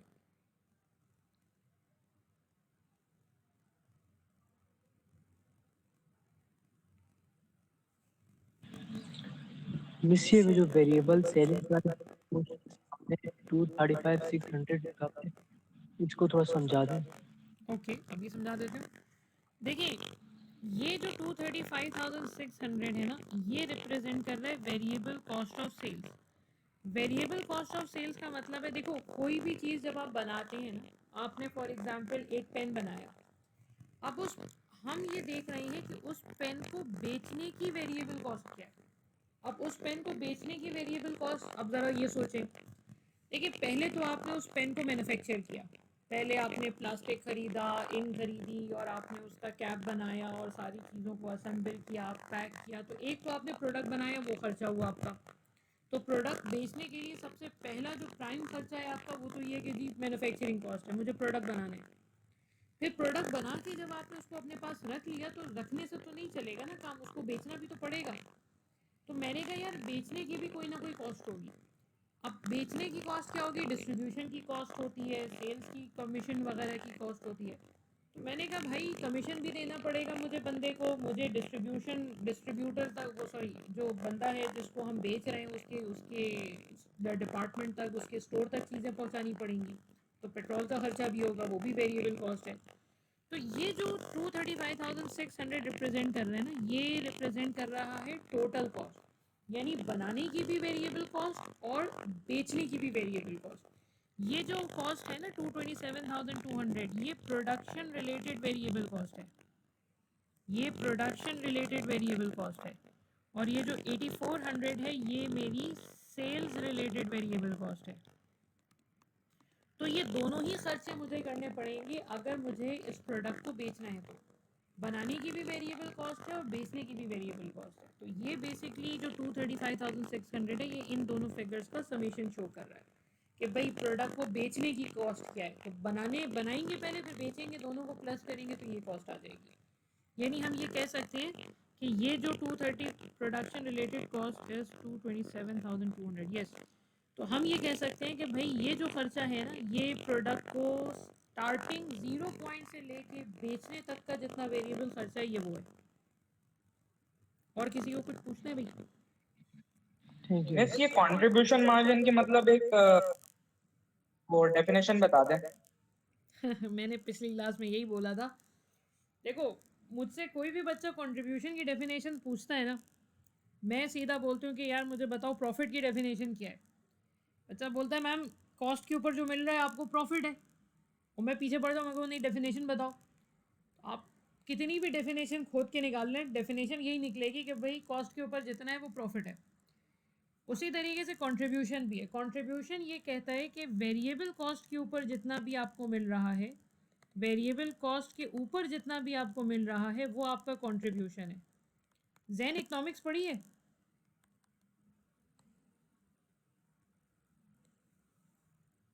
जैन भाई साहब इकोनॉमिक्स पढ़ी है? I don't like this. नहीं मिस, बस फिल्मों में देखा थोड़ा बहुत। देखो मार्जिनल कॉस्टिंग, मार्जिनल का मतलब क्या है? मार्जिनल कॉस्टिंग निकला है वर्ड मार्जिनल से। मार्जिनल का मतलब है additional, marginal benefit, marginal cost. Marginal का मतलब होता है एक एडिशनल यूनिट की क्या कॉस्ट है। तो ये जो कंट्रीब्यूशन है ना, इसकी डेफिनेशन के पीछे अगर आप पढ़ते हो ना, तो बस एक लाइन में मैं इसकी डेफिनेशन बता रही हूँ। वो ये कंट्रीब्यूशन ये शो कर रहा है कि एक एडिशनल यूनिट को बेचने से कंपनी को डायरेक्टली कितना बेनिफिट होगा, ये वो शो कर रहा है। तो ग्रॉस प्रॉफिट नहीं शो कर रहा था क्या? ग्रॉस प्रॉफिट में फिक्स कॉस्ट थी। फिक्स कॉस्ट चीज़ को डिस्टर्ब करती है। तो फिक्स कॉस्ट को फिर हम ये नहीं कह सकते कि ये डायरेक्टली मेरी ऑर्गेनाइजेशन का प्रॉफिट बढ़ा रही है। ये थोड़ी गहरी बात है, ये अभी समझ में पता नहीं आएगी कि नहीं आएगी। तो मेरा मशवरा है कि फ़िलहाल अभी इस बात को छोड़ दें आप। मसला ये ना कि MA1 में भी है, ये MA2 में भी है, ये F2 में भी है। हर जगह पे नई नई कुछ ना कुछ चीज़ें एक्स्ट्रा बतानी है। तो ये वहाँ पे जाके हम झगड़ा कर सकते हैं बड़ी चीज़ों का उस पर। ठीक है भाई, आगे चलें। अच्छा जैन आप प्लीज़ पिक्चर ले लें तो हम आगे चलते हैं। ऑलराइट, अच्छा भाई, अब हम एक और क्वेश्चन करते हैं। ठीक है, मैं ज़रा क्वेश्चन लिख दूँ, उसके बाद मुझे उसको चार्ज पे लगाना है because it's getting out of charge. देखिए, हम अब एक सिंपल सा सवाल करते हैं और इसी क्वेश्चन में हम इसका शॉर्टकट भी देख लेंगे। सपोज सेलिंग प्राइस जो है आपकी वो अच्छा एक चीज़ मैं क्लियर कर दूँ, इस पूरे क्वेश्चन में, इस पूरे मार्जिनल कॉस्टिंग के क्वेश्चन में इस $4 को हमने यूज़ नहीं किया। ये $4 का काम एब्जॉर्प्शन में है, मार्जिनल में नहीं है। एग्जामिनर अक्सर का मतलब मेजॉरिटी केस में आपको ये फिक्स ओवरहेड देगा, फिक्स ओवरहेड पर यूनिट। लेकिन खबरदार जो इसको यूज़ किया है, इसका मार्जिनल में कोई काम नहीं है। मार्जिनल कॉस्टिंग में ये फिक्स ओवरहेड एब्जॉर्प्शन रेट कभी भी यूज़ नहीं होता। तो ये चीज़ ध्यान में रखना, ये ऐसा नहीं है भूल गए यूज़ करना, ये यूज़ होगा नहीं। अच्छा, miss profit under marginal costing में तो यूज होगा ना प्रॉफिट अंडर में? क्या मतलब? प्रॉफिट मार्जिनल कॉस्टिंग के प्रॉफिट में ये चीज़ बेटा नहीं आएगी, यूज़ नहीं होगी। ये दी हुई है लेकिन सिर्फ एब्जॉर्प्शन में यूज़ होती है।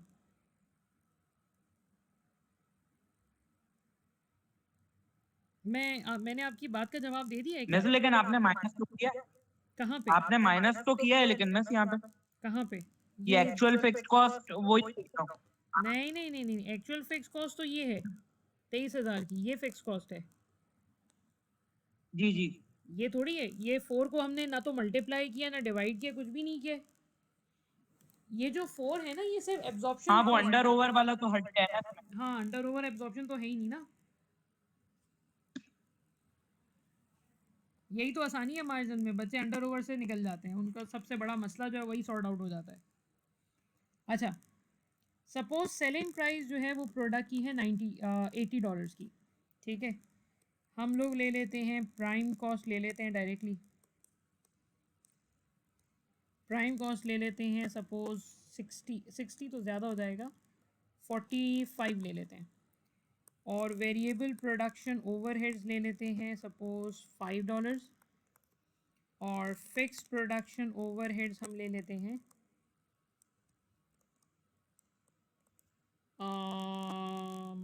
7 पर यूनिट ले लें, वैसे भी इसका कोई काम तो होगा नहीं। अच्छा, actual production sorry variable selling cost हम ले लेते हैं 3 पर यूनिट, और एक्चुअल प्रोडक्शन ले लेते हैं हम लोग कुछ भी ले लें, 8000 यूनिट्स ले लें, और एक्चुअल सेल्स हम लोग ले लेते हैं 16900 यूनिट्स, ठीक है। और हम लोग ले लेते हैं actual fix production overheads,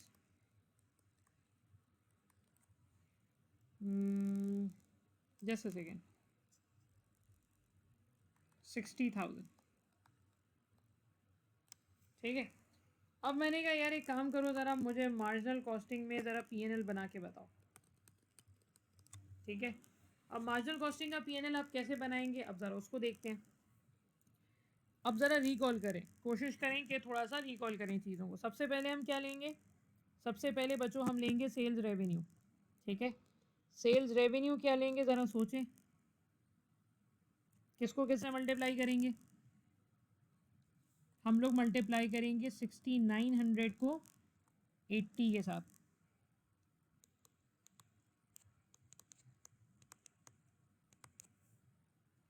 so 6900 multiplied by 80 is 552,000, right. उसके बाद हम माइनस करेंगे क्या, उसके बाद हम माइनस करेंगे variable cost of sales, right. और वेरिएबल कॉस्ट ऑफ सेल्स में सबसे पहले हम लेंगे ओपनिंग स्टॉक, उसके बाद हम उसमें लेंगे variable production cost. Opening stock तो है नहीं ना यहाँ पे, इसको ज़ीरो कर दें। अच्छा, वेरिएबल प्रोडक्शन कॉस्ट में क्या आएगा ये सोचें। पहले तो आप ये सोचें कि प्रोडक्शन कितने यूनिट्स की हुई है। सर प्रोडक्शन की है हमने 8000 यूनिट्स की, ठीक है। और 8000 यूनिट्स को मुझे वैल्यू किस पे करना है, अब ये सोचें। मार्जिनल कॉस्टिंग में 4 चीज़ें आती हैं, direct material, direct labour, direct expense और variable production overhead. Fix production overhead marginal costing के स्टॉक वैल्यूएशन में नहीं आता, राइट। सो इसका मतलब हम क्या क्या लेंगे, direct material, direct labour, direct expense तो उसने दिया हुआ है। Direct material, direct labour, direct expense तो उसने प्राइम कॉस्ट की फॉर्म में दिया हुआ है 45, ठीक है। इसमें बच्चों मज़ीद क्या ऐड करेंगे, वेरिएबल प्रोडक्शन ओवरहेड्स। और बच्चों वेरिएबल प्रोडक्शन ओवरहेड्स कितने, $5, तो मेरी कॉस्ट पर यूनिट कितनी हो जाएगी 50। ये क्या हो गई, ये हो गई वेरिएबल प्रोडक्शन कॉस्ट। अगर यही चीज़ एब्जॉर्प्शन में करते तो ये $7 भी यहाँ पे इंक्लूड किया जाता। यहाँ पे नहीं कर रहे, इसलिए नहीं कर रहे क्योंकि ये अभी हमारा अभी हम एब्जॉर्प्शन कॉस्टिंग कर नहीं रहे हैं। तो 50 का एक यूनिट है, 8000 यूनिट्स हमने बनाए हैं, तो 8000 मल्टीप्लाई बाय 50 4 लाख बनेगा शायद, हाँ। तो 4 लाख की मेरे पास आ गई वेरिएबल प्रोडक्शन कॉस्ट, ठीक है। उसके बाद हम क्या करेंगे, उसके बाद हम माइनस करेंगे क्लोजिंग स्टॉक। अच्छा बच्चों, क्लोजिंग स्टॉक कितना बचा है मेरे पास, अभी ज़रा ये सोचें। देखो हमने 8000 यूनिट्स बनाए और 6900 यूनिट्स बेच दिए, तो क्लोजिंग स्टॉक की क्वांटिटी कितनी बची, माइनस करें ज़रा। 8000 माइनस 6900, ये बनता है 1100। इसका मतलब 1100 यूनिट सर आपके पास इन्वेंट्री में अभी भी हैं, और एक यूनिट की वैल्यूएशन कितनी है 50। सो 1100 की वैल्यूएशन कितनी होगी 55,000। ठीक है, ये माइनस कर देंगे तो मेरे पास आ जाएगा 4 लाख माइनस 55,000 345,000। ठीक है, ये हो गया। अब क्या करेंगे, अब हम इसमें ऐड करेंगे वेरिएबल सेलिंग कॉस्ट।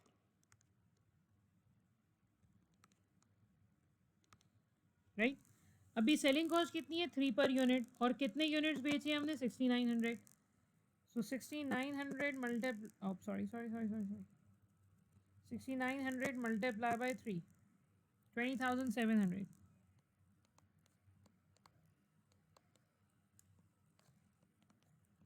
ठीक है, सो प्लस 345,000 365,700 365,700 ये माइनस होगा यहाँ से, और मेरे पास आ जाएगा कंट्रीब्यूशन।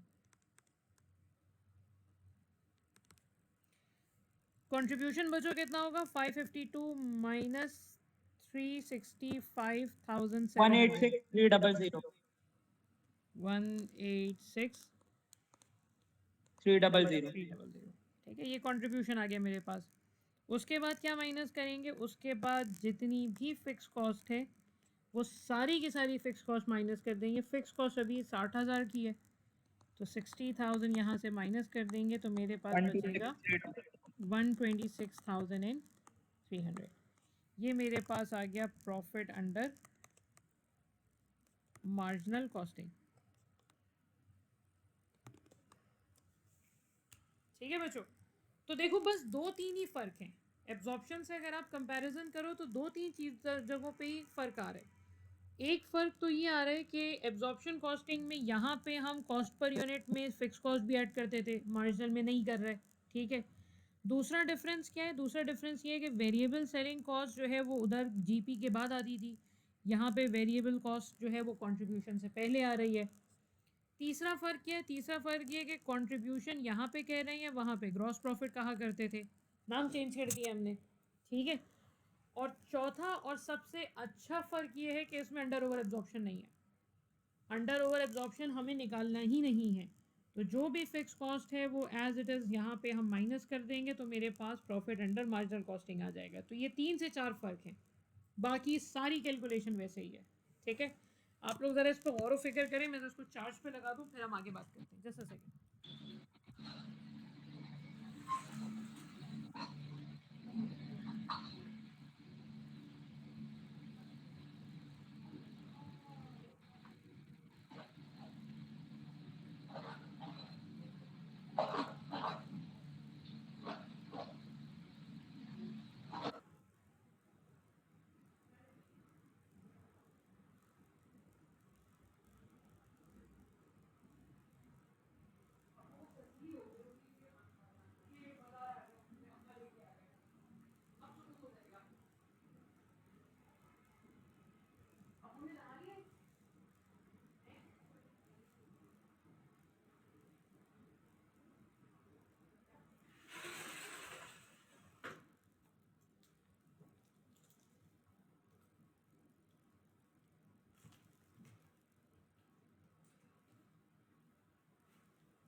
जी भाई, क्या हो गया इसको? मिस इसमें 186,300 ये वैल्यू किस तरह आई है समझा दें। कंट्रीब्यूशन 186,300 कहाँ पे है? ये मिस वाली, कंट्रीब्यूशन ये कंट्रीब्यूशन, ये तो सिंपल है यार, इसमें से इसको माइनस किया तो ये आ गया। थैंक यू, मिस समझ आ गई सही से। ठीक है, अच्छा भाई, अब अगर यहाँ तक क्लियर हो गया है तो फिर हम, अच्छा अब जो है वो सिचुएशन ये है कि हम इसके चलते हैं शॉर्टकट्स पे।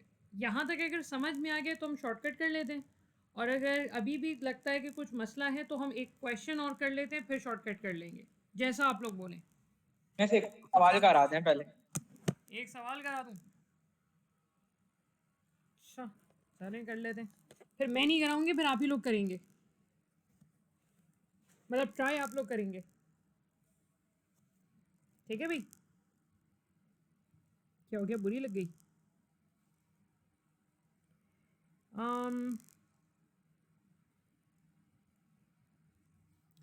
अच्छा, हम लोगों ने कुछ एब्जॉर्प्शन कॉस्टिंग के क्वेश्चंस किए थे। I don't know if you guys remember that और नॉट।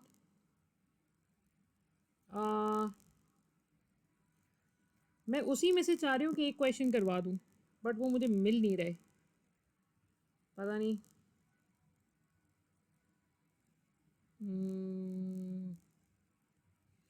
ये क्वेश्चन नज़र आ रहे हैं क्या?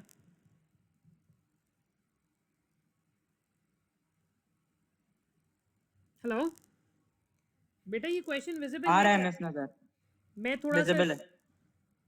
मैं इसको कैसे करूँ यार, ये मैंने असल में लास्ट लास्ट में दिया था, लेकिन ये जिस बच्चे ने मुझे भेजा है उसने ऊपर से वो चीज़ गई नहीं है। सेलिंग प्राइस इसमें $90 की है। चलो यार, मैं इसको छोड़ दो, उसको मैं छोड़ दें, उसको मैं इसको दूसरा क्वेश्चन दे देती हूँ, गड़बड़ हो जाएगी। मैं चाह रही थी कि एक क्वेश्चन ऐसा हो जो हम एब्जॉर्प्शन मार्जिन दोनों से कर लें। बहरहाल चले, खैर कोई मसला नहीं है। अच्छा चलें, हम ले लेते हैं सेलिंग प्राइस। सेलिंग प्राइस हम ले लेते हैं $50 की, ठीक है। डायरेक्ट मटेरियल हम ले लेते हैं $15 का। डायरेक्ट लेबर हम लोग ले लेते हैं $8 का। और ओवरहेड्स में हम लोग ले लेते हैं प्रोडक्शन ओवरहेड्स और सेलिंग ओवरहेड्स। क्या हो गया यार, ठीक है। सॉरी सॉरी,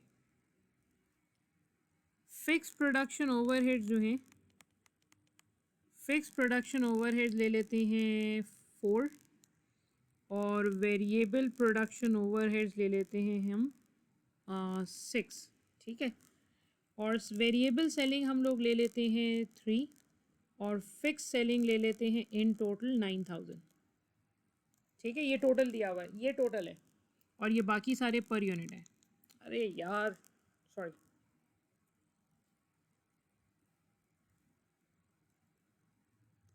ये सारे पर यूनिट हैं, ठीक है। और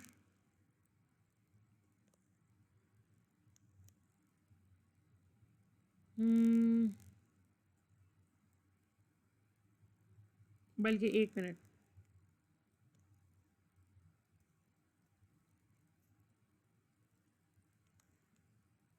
यार इसमें गड़बड़ हो जाएगी। चलें इसको यूँ लिखें कि एक्चुअल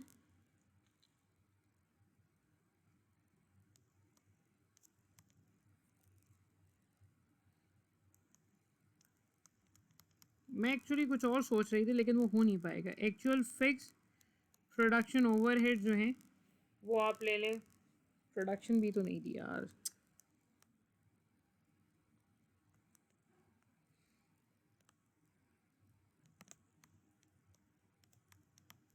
एक्चुअल प्रोडक्शन ले लें आप 8000।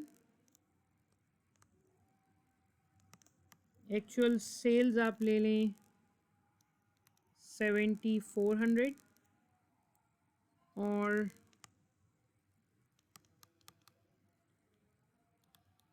एक्चुअल फिक्स्ड ओवरहेड्स आप ले लें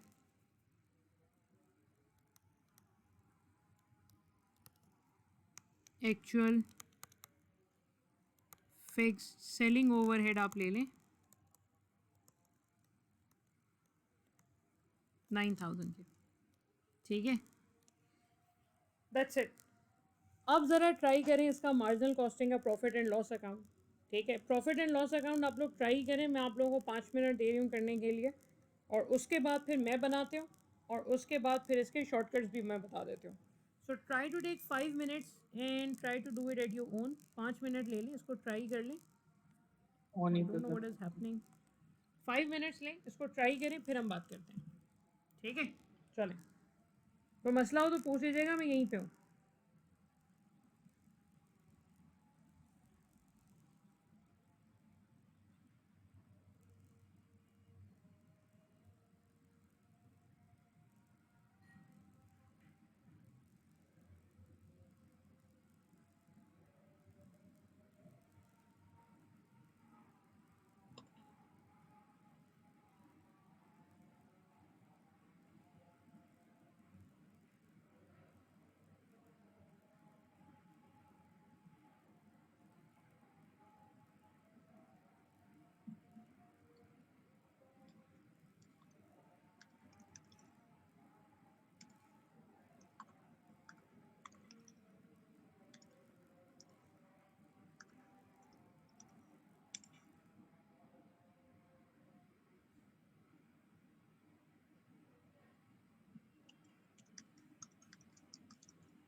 हो गया MS। मैं 2 मिनट और वेट कर रही हूँ।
ये मैं इसको यहाँ पे कर रही हूँ, अगर आप लोग इसको चेक करते जाएं, अगर किसी चीज़ में कोई प्रॉब्लम होती है तो मुझसे पूछ लीजिएगा।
बेटा ज़रा चेक करें, कंट्रीब्यूशन 153,600 आ रहा है क्या?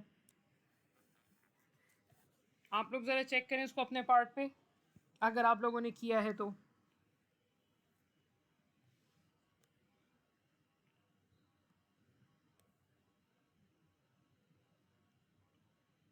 I'm not getting a response. Is that fine?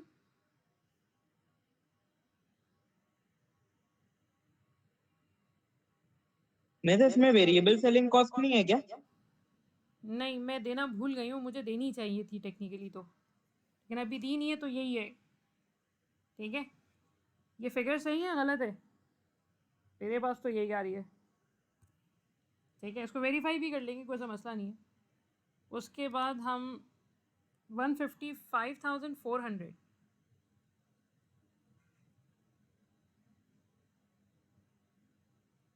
नहीं 35,000 माइनस नहीं करेंगे अभी फ़िलहाल। अच्छा, अब एक्चुअल फिक्स्ड ओवरहेड्स में क्या लेंगे? एक्चुअल फिक्स्ड ओवरहेड में एक्चुअल फिक्स प्रोडक्शन ओवरहेड्स हैं। सॉरी यार, मैं लिखना भूल गई, ये प्रोडक्शन रिलेटेड ओवरहेड्स हैं। प्रोडक्शन ओवरहेड्स माइनस करेंगे विच इज़ 35,000, और सेलिंग फिक्स्ड ओवरहेड्स भी यहीं से माइनस करेंगे। यहाँ से क्यों माइनस करेंगे? ये तो सेलिंग है, सेलिंग तो है लेकिन फिक्स्ड है। यहाँ से सिर्फ वेरिएबल कॉस्ट माइनस होती है, फिक्स माइनस नहीं होती। तो इन दोनों को जब हम माइनस कर देंगे तो मेरे पास आ जाएगा 153,600 माइनस 35,000 माइनस 9,000, 109,600, 109,600। ये आ जाएगा प्रॉफिट अंडर मार्जिनल कॉस्टिंग।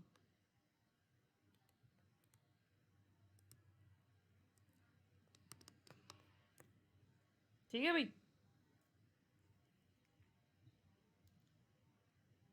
अच्छा, अब इसमें जो है वो एक इम्पॉर्टेंट पॉइंट ये है कि अगर कोई मुझसे ये कहे कि भाई ये चीज़ पेपर में इतनी बड़ी आएगी तो पेपर में कैसे करेंगे? पेपर में तो मसला हो जाएगा, पेपर में क्या आएगा? देखिए, जैसे एब्जॉर्प्शन कॉस्टिंग में चीज़ें आई थी ना, मार्जिनल में बिल्कुल वैसे ही आएंगी। या तो ये पूछेगा कि यार मुझे कॉस्ट पर यूनिट बता दो एक बात, ठीक है, या ये पूछेगा कि यार एक काम करो मुझे ज़रा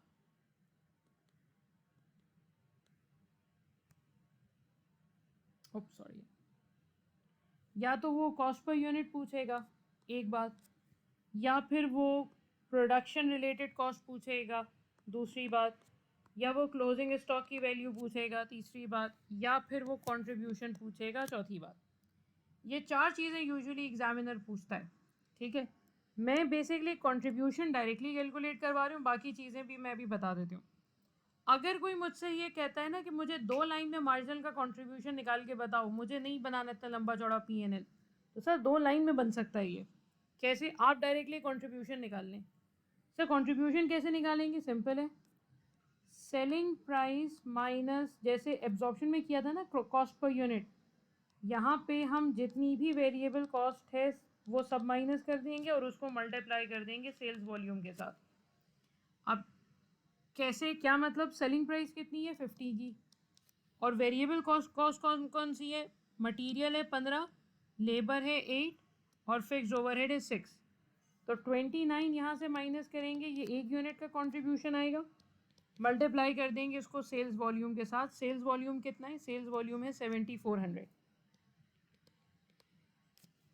तो अगर मैं 50 में से 29 माइनस करूँ, 50 माइनस 29 करूँ, और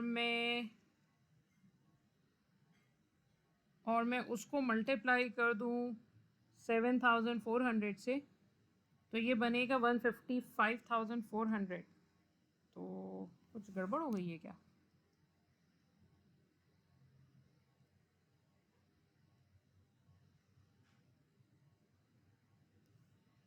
यार ये फिगर मुझे चेक करने दें, मुझे लग रहा है फिर इस फिगर में कुछ गड़बड़ हुई है।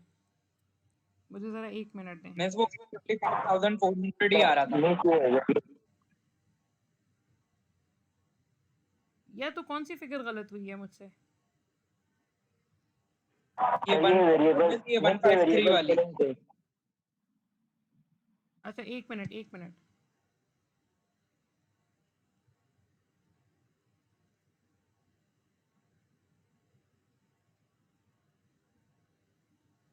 अच्छा 214600 है ये, सॉरी ये ट्रांसपोजिशन एरर हो गया, ये 214600 है।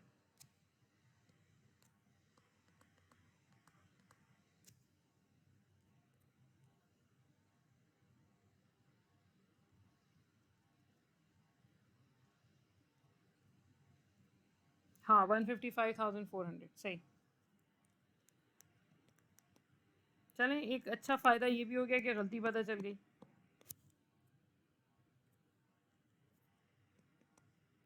राइट, और उसमें से जब हम माइनस कर देंगे 35,000 और माइनस कर देंगे 9,000 तो मेरे पास आएगा 111,400। तो ये वाला प्रॉफिट भी गलत कैलकुलेट हुआ है, ये 111,400 है।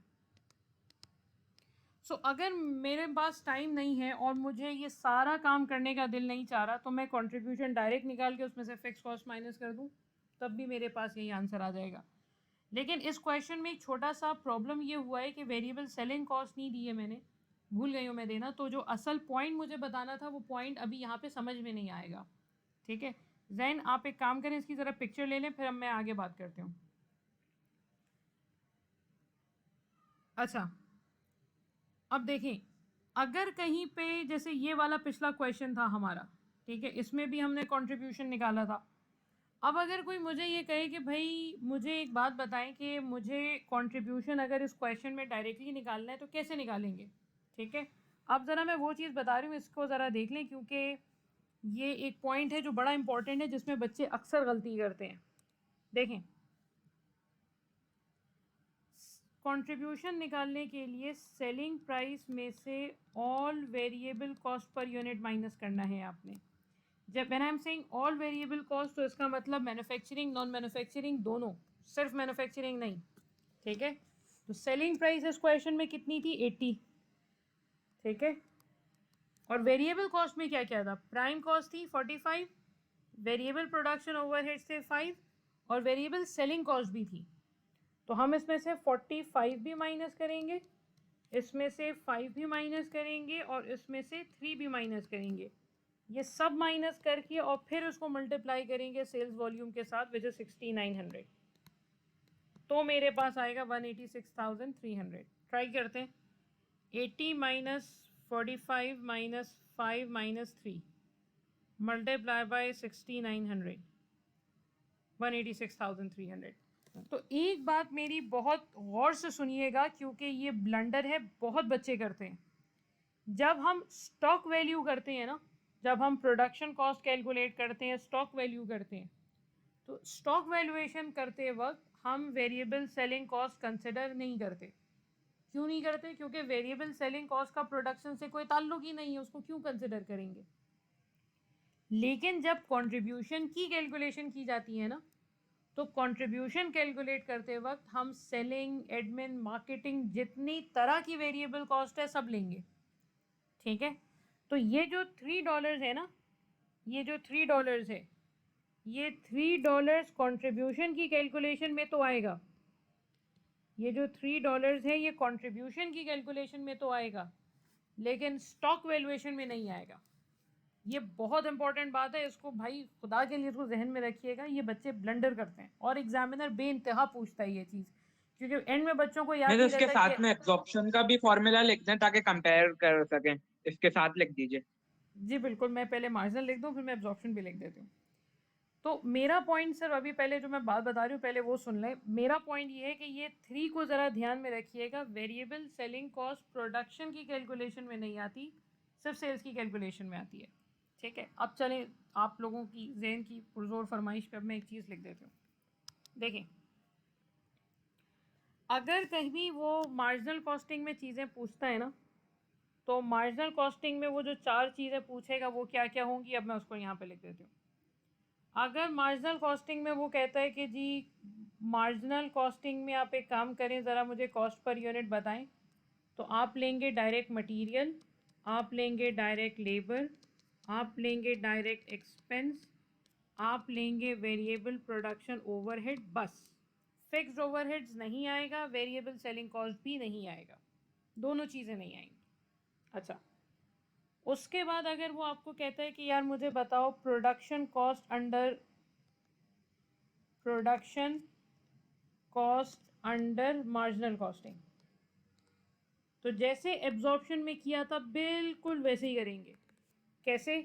पहले तो हम लेंगे क्वांटिटी ऑफ प्रोडक्शन कि भाई प्रोडक्शन कितने यूनिट्स की है, और उसके बाद उसको मल्टीप्लाई कर देंगे इससे, ये जो हमने वेरिएबल प्रोडक्शन कॉस्ट निकाली है ना इससे, तो इसको मल्टीप्लाई कर देंगे variable manufacturing cost per unit से। मैन्युफैक्चरिंग कॉस्ट कह लो, वो कह लो, प्रोडक्शन कॉस्ट कह लो, एक ही बात है। अगर कोई मुझसे कहता है कि यार मुझे क्लोजिंग स्टॉक की वैल्यूएशन बता दो, closing stock valuation under marginal costing, तो वो कैसे करेंगे? वो हम करेंगे क्वांटिटी ऑफ क्लोजिंग स्टॉक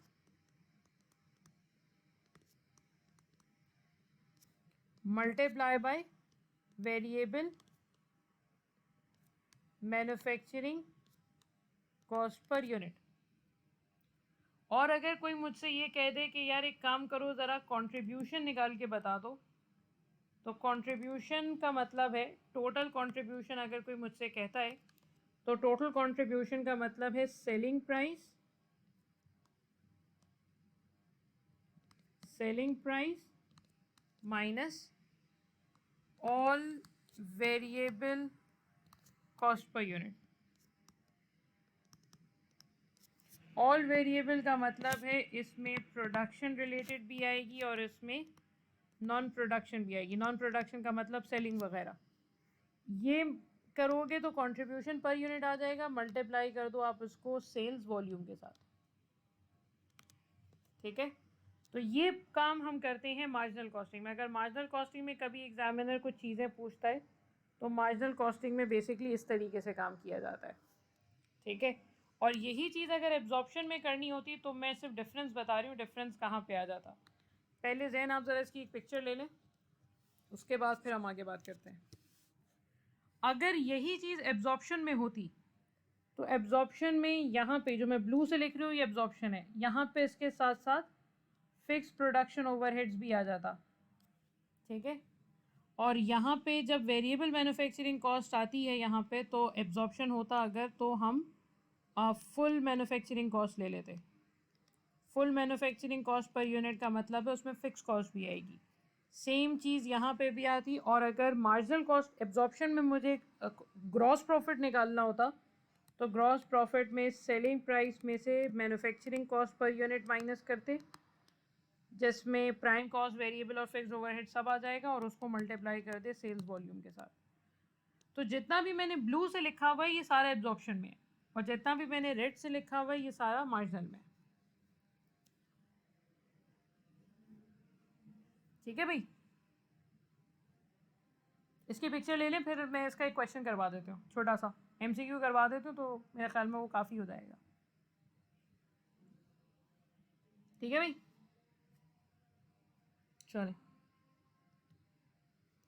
यार एक तो मुझसे फाइल घूम रही है बार बार कि हम कहाँ काम कर रहे थे। मेरे ख्याल में हम यहाँ पे थे। हाँ, अब यही क्वेश्चन है। अब हम सारा काम मार्जिनल में करेंगे। ठीक है, अब हम मार्जिनल कॉस्टिंग में चीज़ें निकालेंगे कि मार्जिनल कॉस्टिंग में चीज़ें किस तरीके से कैलकुलेट होंगी। ठीक है, मुझे मार्जिनल कॉस्टिंग में ये जो पिंक से मैं कर रही हूँ ये पार्ट करेंगे हम, कंट्रीब्यूशन वाला पार्ट करेंगे, और देखते हैं कंट्रीब्यूशन वगैरह अगर निकाल सके हम तो निकाल लेंगे। चलें, मैं एक रिक्वायरमेंट और, बल्कि एक रिक्वायरमेंट मैं इसकी और दे देती हूँ। Production cost under marginal costing, closing stock under marginal costing. ठीक है, अच्छा, चलें जी, let's start with this question. ये क्वेश्चन हमने अभी थोड़ी देर पहले किया है, हम इसको रिपीट कर रहे हैं by using marginal costing, right? So okay fine. Now अच्छा, अब रिक्वायरमेंट चीज़ वही है कि जी सेलिंग प्राइस जो है वो आपकी 50 की है, डायरेक्ट मटेरियल डायरेक्ट लेबर उसने आपको दे दिया। मैं थोड़ा सा इसको रब कर दूँ ज़रा ताकि क्लियर हो जाए चीज़ें। फिर उसने फिक्स मैन्युफैक्चरिंग कॉस्ट दे दी, फिक्स डिस्ट्रीब्यूशन कॉस्ट दे दी, वेरिएबल मैन्युफैक्चरिंग कॉस्ट दे दी और वेरिएबल डिस्ट्रीब्यूशन कॉस्ट दे दी। अब मुझे ये वाली रिक्वायरमेंट करनी है जिसमें उसने कहा है unit product cost under marginal costing. अब सोचो मार्जिनल कॉस्टिंग में स्टॉक किस किस चीज़ पे वैल्यू होता है? डायरेक्ट मटेरियल आता है, डायरेक्ट लेबर आता है, डायरेक्ट एक्सपेंस आता है और वेरिएबल आता है, फिक्स्ड ओवरहेड नहीं आता। तो अगर यही क्वेश्चन मुझे मार्जिनल कॉस्टिंग में करना होगा तो हम क्या लेंगे? हम लेंगे direct material, direct labour, direct expense और वेरिएबल प्रोडक्शन ओवरहेड। ठीक है, तो डायरेक्ट मटेरियल कितना है? डायरेक्ट मटेरियल $15 का है, डायरेक्ट लेबर $10 का है, डायरेक्ट एक्सपेंस तो है नहीं, वेरिएबल प्रोडक्शन ओवरहेड जो है वो $7 के हैं। तो 15 + 10 + 7 32 के बराबर आएगा ये। तो आपकी जो कॉस्ट पर यूनिट मार्जिनल में आएगी वो 32 आएगी। और एब्जॉर्प्शन और मार्जिनल में सिर्फ फिक्स्ड ओवरहेड का डिफरेंस है, तो हम यहाँ पे ले लेंगे 32। ठीक है, जो पिंक से हुआ ये मार्जिनल का है। अच्छा, फिर उसने कहा कि यार एक काम करो, मुझे ज़रा कंट्रीब्यूशन बता दो। अब कंट्रीब्यूशन हमने क्या पढ़ा था? कंट्रीब्यूशन हमने पढ़ा था selling price minus all variable cost. जब ये काम करोगे तो कंट्रीब्यूशन पर यूनिट मिलेगा, फिर उसको सेल्स वॉल्यूम से मल्टीप्लाई कर दोगे तो टोटल कंट्रीब्यूशन मिल जाएगा। ठीक है, तो पहले तो चेक करें सेलिंग प्राइस कितनी है। जो सेलिंग प्राइस है 50।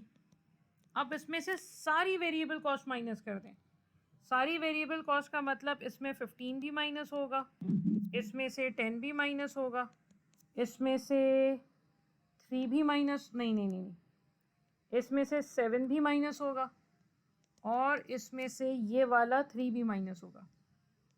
ठीक है, अब चूंकि उसने कंट्रीब्यूशन पर यूनिट पूछा है तो मल्टीप्लाई बाय सेल्स वॉल्यूम नहीं करेंगे। तो 50 माइनस 15 माइनस 10 माइनस 7 माइनस 3 ये तकरीबन 15 के बराबर बनता है। तो कंट्रीब्यूशन पर यूनिट जो है वो 15 हो जाएगा। ठीक है भाई। अच्छा, अब अगर वो मुझसे कहता है कि भाई एक काम करो, मुझे ज़रा स्टॉक वैल्यूएशन बताओ, प्रोडक्शन कॉस्ट बताओ अंडर मार्जिनल कॉस्टिंग। तो मार्जिनल कॉस्टिंग के अंडर प्रोडक्शन कॉस्ट की क्या वैल्यूएशन होगी? पहले तो आप ये बताएं सर बनाया कितना है, यूनिट्स कितने बनाए हैं? तो सर हमने 4000 यूनिट्स बनाए हैं। ठीक है, तो पहले तो प्रोडक्शन कॉस्ट में हम क्वांटिटी लिख देते हैं। अब आप मुझे बताएं एक यूनिट को बनाने की मार्जिनल में कॉस्ट क्या है? तो एक यूनिट को बनाने की मार्जिनल में कॉस्ट कितनी निकाली है? ये 32। ठीक है, तो यही फिगर मल्टीप्लाई हो जाएगी 32 के साथ। 4000 16,000। नहीं बेटा, अच्छा 4,000 से क्यों हो रहा है मिस इधर? क्योंकि प्रोडक्शन कॉस्ट पूछी है ना उसने। अच्छा आप प्रोडक्शन, अच्छा मैं समझा क्लोजिंग निकल रही है, सॉरी। हो जाता है। अच्छा, मार्जिनल कॉस्टिंग में क्लोजिंग स्टॉक कितना होगा? अब 4000 बना के 3500 बेचा हमने, तो 500 का क्लोजिंग स्टॉक आया। वो भी किस पे वैल्यू होगा? 32 पे। ये जैन साहब का आंसर आ गया 16,000। ठीक है भाई। और अगर वो मुझसे कहता कि मुझे टोटल कंट्रीब्यूशन निकाल के बताओ, तो एक यूनिट का कंट्रीब्यूशन 15 था। कितने यूनिट्स बेचे हैं? हमने बेचे हैं 3500 यूनिट्स। तो इसको 3500 से मल्टीप्लाई कर देंगे अगर, तो मेरे पास टोटल कंट्रीब्यूशन आ जाएगा। उसकी ज़रूरत नहीं है, पूछा नहीं है, लेकिन अगर वो पूछता तो ऐसे करते। ठीक है भाई। So this is basically a brief introduction of marginal costing, कि भाई मार्जिनल कॉस्टिंग में हम काम किस तरीके से करते हैं। तो अभी तो मेरे ख़्याल में हम इतना ही रखते हैं, इसलिए क्योंकि टाइम तो हो गया अच्छा खासा। मेरे ख़्याल में अभी हमारे पास सिर्फ 2 मिनट बाकी बचे हैं। 2 मिनट में क्या उखाड़ लेंगे हम लोग। तो बस एक काम करें, यहाँ तक अगर कोई सवाल पूछना है तो पूछ लें, फिर बस ऑफ करते हैं इसको।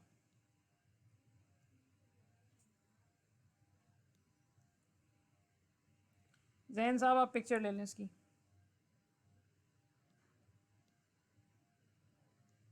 ठीक है भाई, यहाँ तक कोई सवाल है तो पूछ लें। नेक्स्ट क्लास में हम लोग एब्जॉर्प्शन और मार्जिनल दोनों को मिला के क्वेश्चंस करेंगे। तो मेरी रिक्वेस्ट है आप लोगों से कि जब आप लोग नेक्स्ट क्लास में आए ना, तो नेक्स्ट क्लास में ये वाला जो पार्ट हमने एब्जॉर्प्शन में शॉर्टकट्स देखे हैं ये, क्योंकि MCQs में यही शॉर्टकट्स काम आएंगे, और जो मार्जिनल में जो शॉर्टकट्स हमने देखे हैं ये, अच्छा बताते हूँ, और एब्जॉर्प्शन कॉस्टिंग में ये जो हमने शॉर्टकट्स देखे थे कहीं पे, I don't remember, absorption costing के शॉर्टकट्स बताए तो थे मैंने कहीं पे, वो पता नहीं यहाँ पे है नहीं। तो हाँ ये रहे, ये एब्जॉर्प्शन कॉस्टिंग के शॉर्टकट्स और मार्जिनल कॉस्टिंग के शॉर्टकट्स, ये काइंडली चेक कर, ये काइंडली देख के आइएगा क्योंकि नेक्स्ट क्लास में इम्पॉर्टेंट है ये। अच्छा, कंट्रीब्यूशन कैसे आया बच्चों? कंट्रीब्यूशन ऐसे आया, किसी बच्ची ने पूछा है, कंट्रीब्यूशन का मतलब है सेलिंग प्राइस में से सारी वेरिएबल कॉस्ट माइनस करनी है, ठीक है। अब सोचें आप वेरिएबल कॉस्ट में क्या क्या आएगा, वेरिएबल कॉस्ट में क्या क्या है, वेरिएबल कॉस्ट में जो जो चीज़ें आएंगी वो सब माइनस होंगी, ठीक है। अब वेरिएबल कॉस्ट में मटेरियल है, वेरिएबल कॉस्ट में लेबर है, ठीक है, ये दोनों वेरिएबल कॉस्ट है, वेरिएबल मैन्युफैक्चरिंग ओवरहेड्स और वेरिएबल डिस्ट्रीब्यूशन ओवरहेड। तो जितनी भी चीज़ों को मैंने येलो से मार्क किया है ये सारी की सारी चीज़ें आपकी वेरिएबल कॉस्ट हैं। तो इसका मतलब क्या हुआ, इसका मतलब हम सेलिंग प्राइस जो $50 है उसमें से 15 भी माइनस करेंगे, उसमें से 10 भी माइनस करेंगे, उसमें से 7 भी माइनस करेंगे और उसमें से 3 भी माइनस करेंगे। ये जो 3 है ये स्टॉक वैल्यूएशन में नहीं आता, क्योंकि स्टॉक वैल्यूएशन का मतलब हम प्रोडक्ट को बनाने की कॉस्ट निकाल रहे हैं। जब प्रोडक्ट को बनाने की कॉस्ट निकालेंगे तो उसमें सेलिंग डिस्ट्रीब्यूशन का खर्चा नहीं आएगा, क्योंकि distribution has nothing to do with the production.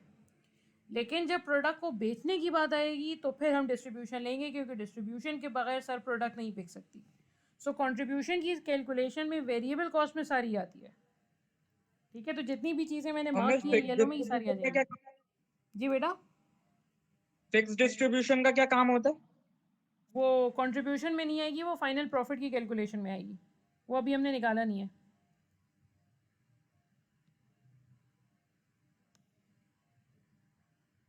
ठीक है भाई, और किसी का कोई सवाल है? ये 13 आंसर आ जाएगा।